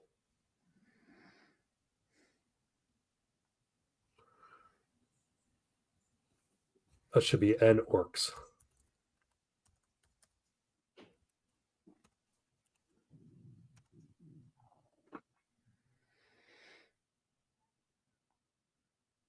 I like it. I'd play an orc. All right, so we know the races. We know what humans are like. We know what elves are like. The difference between elves is... So elves are essentially going to be, the fucking fruity vegetarian people. And they will get +1 to either intelligence, dexterity, or wisdom. No, +1 to either dexterity, intelligence, or charisma, I should say. They will have... they don't roll on the miscast table, and they have a D8 hit die. Elf magicians, or elf weirdos, as we call them in Elf Camino, don't roll on the miscast table for a result of 1. So they never have to worry about exploding when they miscast a spell. Uniquely attuned to magic. Right. I might give these special abilities like little flavor names. I'll definitely give them for the classes or the archetypes.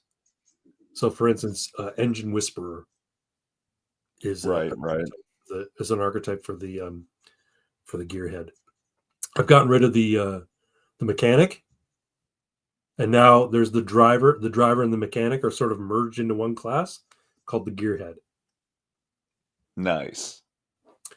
Pox was mentioning, well, maybe you should have one that's like more... You should call him a wheelman because that's more focused on the driving. And I'm like, Yeah, but I also want to insinuate that he's got ability when it comes to engine and like tweaking engines and making them go better, you know? Typically, good drivers understand their vehicles, right? Like Right. that's not uncommon. Yeah, they're gearheads as well. That's a good one. Okay, cool. Thanks. I appreciate your approval there, Mr. Pox Toxic. All right, I think that's all I'm going to do for now. I'm going to work on some of the other stuff off camera, but at some point, the mad god of gaming needs to run an adventure. So I also need to design the character sheet. Mm-hmm. It's going to be much simpler than what I was doing before. The one I was doing before was very, very, graphic heavy. It's full color. It looked like a scratch pad with a bunch of like extra doodads and shit on it. I think I still want to incorporate the whole, something you find on the front seat of your car, like on a yellow line notepad, is how your character sheet's going to be designed. So it'll have that look, but it's not going to be quite so involved. Mainly because character creation is going to be very simple. You've got a race, you've got an archetype, and you got 6 stats. Plus, you've got your gear, and if you have a vehicle, you have a vehicle. Everything is resolved. There's no skills. You have your racial abilities, which will be in special abilities. The only one who might have a more complicated character sheet would be the weirdo, which is my equivalent of a magic user. The way we're going to do magic in this game, there's a book, there's a RPG game called Knave, and what Knave is like it's a very rules light rule book, rules light game. It was put out by Questing Beast, if I'm not mistaken. But anyway, the thing is like this thick. It's hardcover, but it's only like this thick, and they have a 2 or 3 pages. I think there's 100 spells, and all they are is the name of the spell and a blurb, like a single line blurb about it. And it doesn't give you any stats, like how many dice it does or whatever. It's just a spell description, essentially. And so magic in this game is going to use the Knave spell list. When I go to publish, I think I'll make it that you can use, there's no definitive spell list in Knave. You can use whatever spell list you want because it's essentially a clone of D&D. And, as long as the GM, whoever's running it, says, yeah, that spells works or whatever. But I like the Knave spell list because it's got some really sort of funky spells. So, like, there's one called Angela. I think her name's Angela. There's a spell called Angela. And what Angela does is when you cast it, it summons into being a pretty young lady named Angela in a blue dress. And she'll do anything you ask her to do, as long as it doesn't put her in harm or it harms somebody else. So she can, fucking wash your car. Or, if you need to get your rocks off, you can have your time with Angela. Or you can just put her in the way of somebody who's chasing you down to sort of stop them and try and, keep them from finding you, Oh, hi, sir. How are you? That kind of stuff. That's it. So basically, the spell's called Angela. I think that's what it's called. Anyway, I like the idea of a spell like that. It's just a quirky spell. And so the way that alchemy works, so there's one of the classes is called the Mixer. And the Mixer works very much like the Weirdo, except that they don't cast spells. They make potions. And they make potions that basically do the same thing as on the spell list, but it's packed in a bottle. So it's a single use. And it only lasts about 24 hours. So once you make the potion, you got to use it or it becomes inert.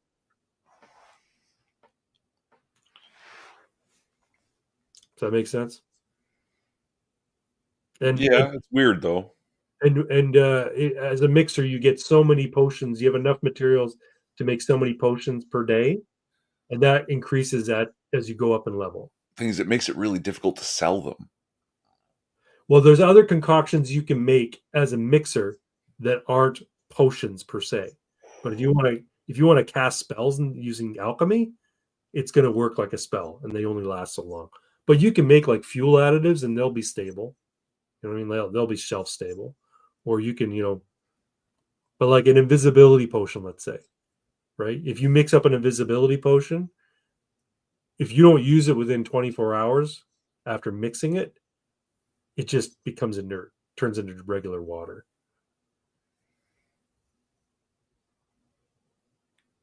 I wonder how hard it would be to an RPG video game based on my books.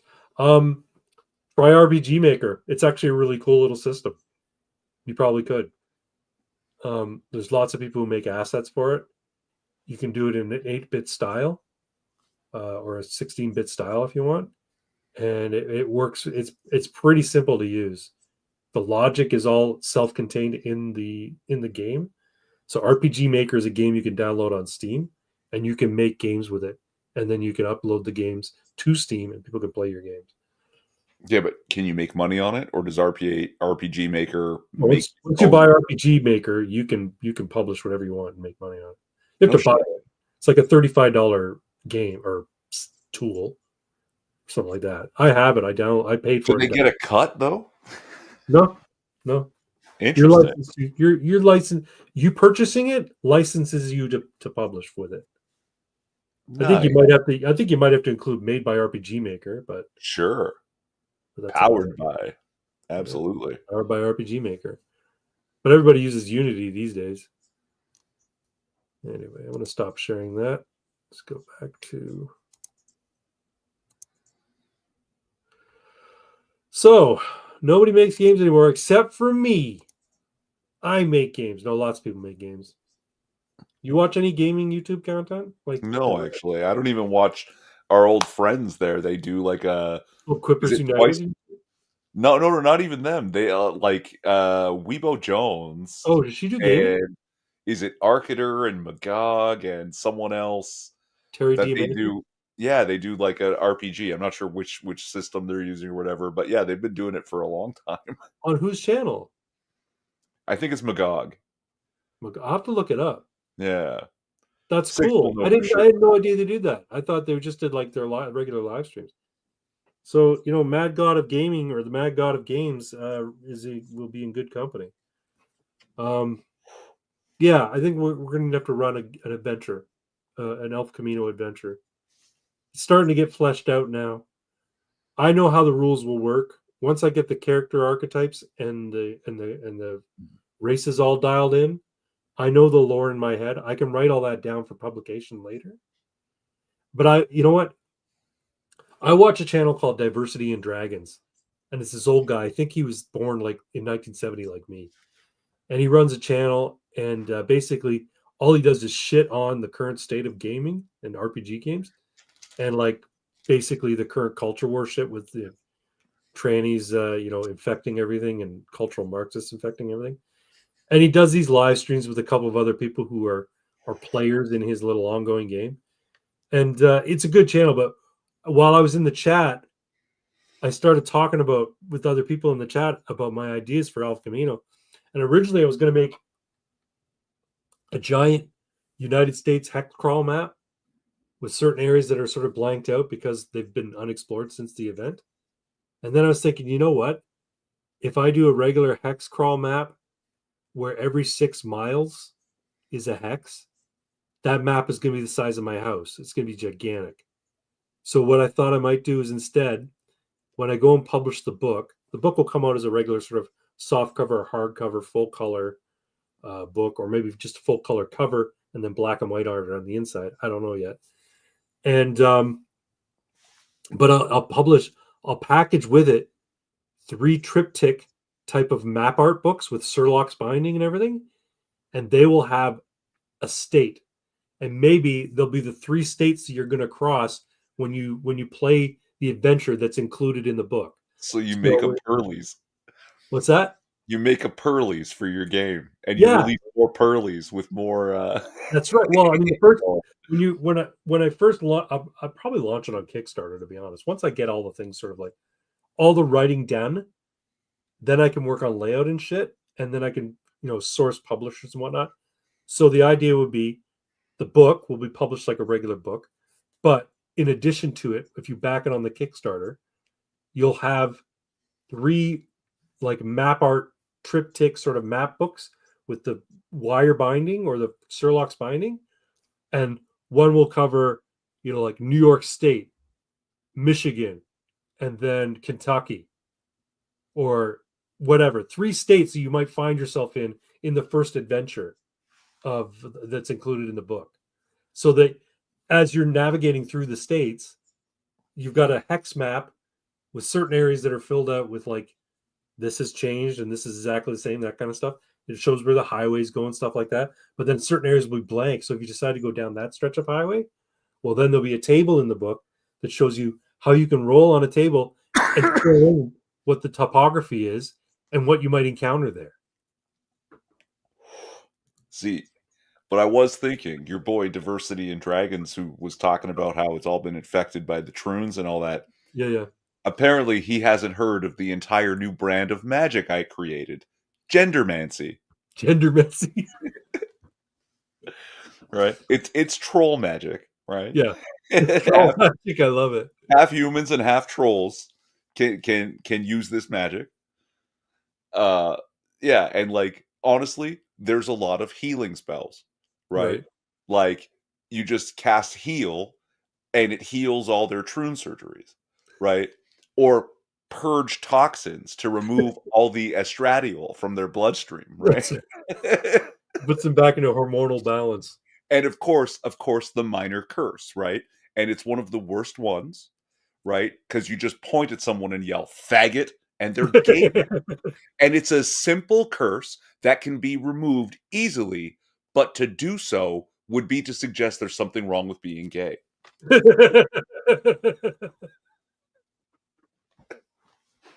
Oh, shit. That reminds me, I got to go watch a Midwest audit video. You know, you talked about this channel before. This guy goes out around to different areas in Illinois. And he just has a sign that says trans women are men. Or sometimes he just videotapes people, goes into public spaces and videotapes people. And people freak out because what are you doing here? Like he'll go to a pride parade or a pride event, some downtown like Aurora, Illinois. And he'll just be walking around with the camera. But because he's not part of the event, they assume he's up to no good, so they try and like hassle him and shit. And he just records the entire time. Well, this video that he just uploaded, I only caught a little bit of it before the live stream. I guess there's a drag queen event happening at some restaurant, and then across the street, there's a bunch of like Christian protesters with signs that say, you know, God save America, you know, God bless you, and you know, drag hurts people, or drag causes harm, stuff like that, or let kids be kids. They've got these signs that are, you know, very tame. They're not Westboro Baptist kind of shit. You know what I mean? Right. And this video in particular, this big, heavy, bearded guy, with a T-shirt on with the rainbow colors that says "Love is love" or something like that, or everyone should be able to marry or something like that. Anyway, so he shows up and gets in their face and starts screaming at them.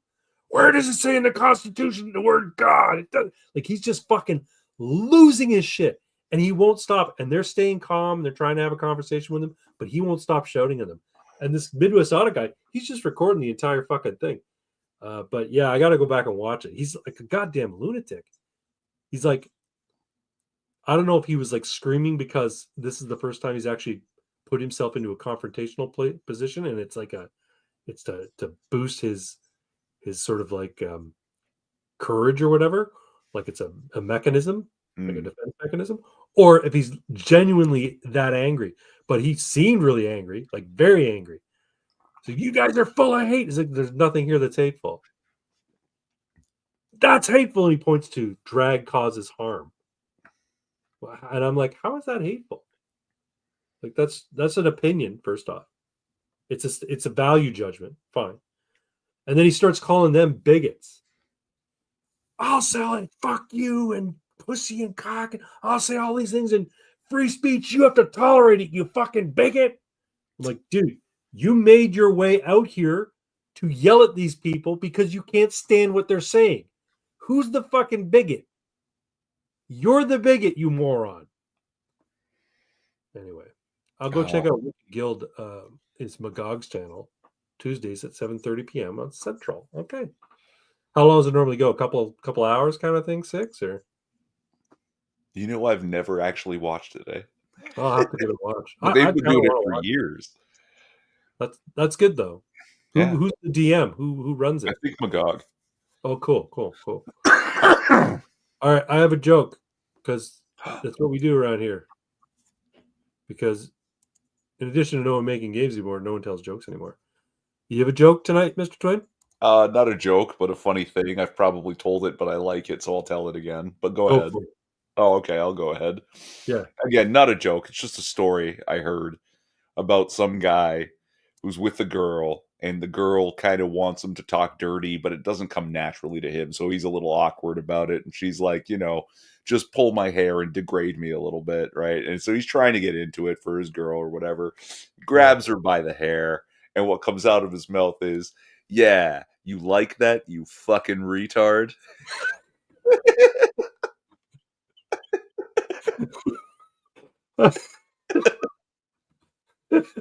He went with the retard. He didn't say slut.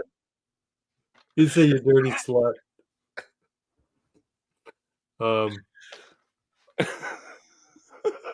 Like that, you fucking retard. Oh shit, that's good. Okay, I got a joke I found. It's an off-color joke. It's pretty tame, actually. All right, this guy wakes up one morning to find a gorilla in his tree. He looks in the phone book for gorilla removal service until he finds one. Is it a boy or a girl gorilla? The service guy asks. Boy, is the man's response. Oh yeah, I can do it. I'll be right there, says the service guy. An hour later, the service guy shows up with a stick, a chihuahua, a shotgun, and a pair of handcuffs. He then gives the man some instructions. Now I'm going to climb this tree and poke the gorilla with this stick until he falls. When he does, the trained chihuahua will bite the gorilla's testicles off. The gorilla will then cross his hands to protect himself and allow you to put the handcuffs on him. The man asks, what do I do with the shotgun? The service guy replies, if I fall out of the tree before the gorilla, shoot the chihuahua.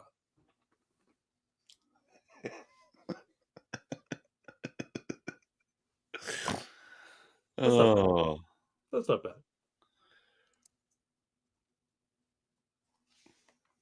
Structure is pretty loose. They mostly just make fun of each other for 2 hours. Isn't that what all RPG games devolve into? Yeah.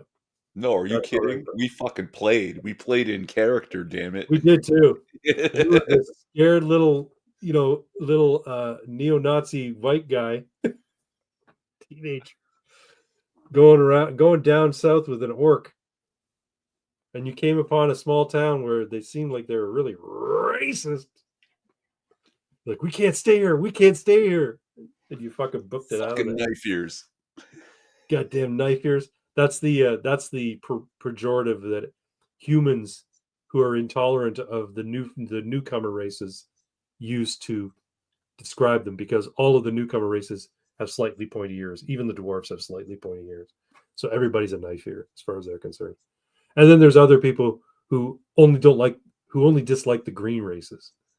They don't mind the pink races, the dwarves and the elves, but fuck those green races. You know what I mean? My guy just mostly hated elves. Yeah, you just hated elves because elves are supremacists. And that's the other thing. The other racist aspect of this game, just for lore context, there's the elves, which are just, your regular run-of-the-mill elves. They just fucking live in tree houses, and they hunt deer and they eat fucking fruit and shit. And then there's the Elven, which are kind of like the elitist elves, and they live in fucking crystal castle cities in the sky that float in the sky. And they look down on all the other races, but in particular humans, because in Arceanum, humans are extinct. And as far as the Elven are concerned, humans, deserved to go extinct because they were just an awful, terrible race. And they ended up killing themselves, is the story. They ended up wiping themselves out. I wouldn't mind seeing my books adopted into an anime show and films. Yeah, put it out there. Why not pitch it to somebody? See if they'll make it. Maybe when they get big, 6, and like people are like, you become the next J.K. Rowling, then someone will want to make a movie out of it. Could happen. Stranger things, man. Stranger things have happened. Anyway, folks, I think that's going to do it for tonight. I had a lot of fun working on the game with Mr. Twin and Mr. Pox and everybody else chipping in with their ideas. We've got a few people watching. I don't know how many of that's in YouTube and how many of that's in X, but I appreciate you all coming out. making yourselves known, sitting with us, listen to us ramble and banter. Maybe next time we do an Ammunation, we might get more into some of the politics of the day. We haven't done one. We didn't do politics of the day because, as Irving Twin says, he's lost his joie de politique. And quite frankly, I'm just every day I wake up with a smile on my face. Before we go though, real quick, I want to show something from X. Give me 1 sec here. Oh, geez, there's a lot of interactions here.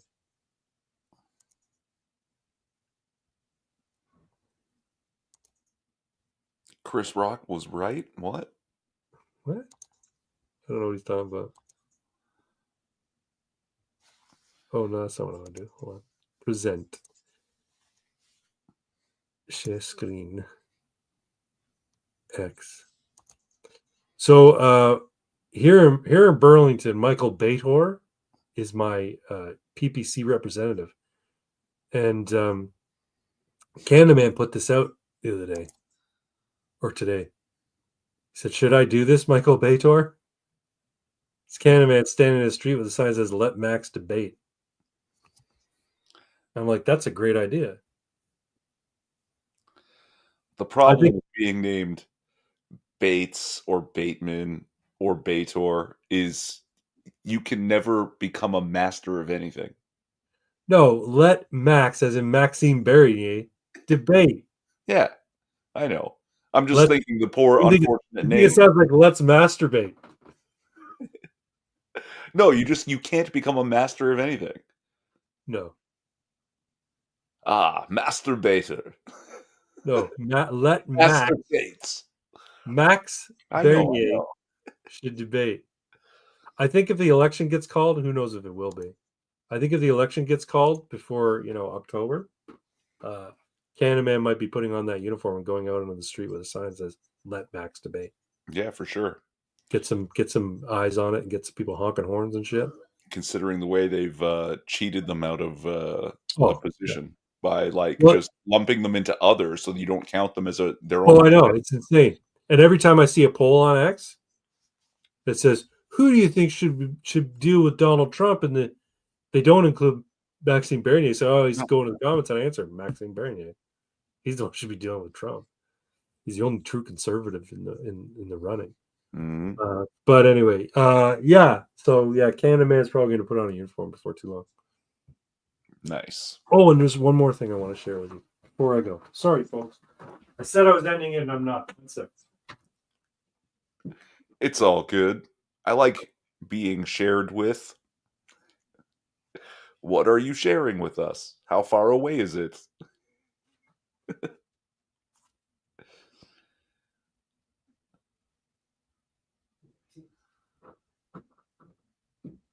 Oh, I hear him. He's coming. All right. Check this shit out. Yeah, you had posted that on the... Yeah, I got some Velcro patches. I'm going to be handing them out at the next Rev. Nice. Yeah, I think they look pretty cool.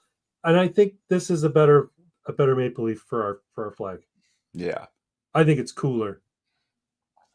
And I also think we should have some black in our flag, goddammit. Red, white, and black. Like all the other great countries and nations that had red, white, and black in their flag. Mm. Anyway, folks, I'm going to call it a night. Stay tuned. Watch the outro because I spent lots of money on it.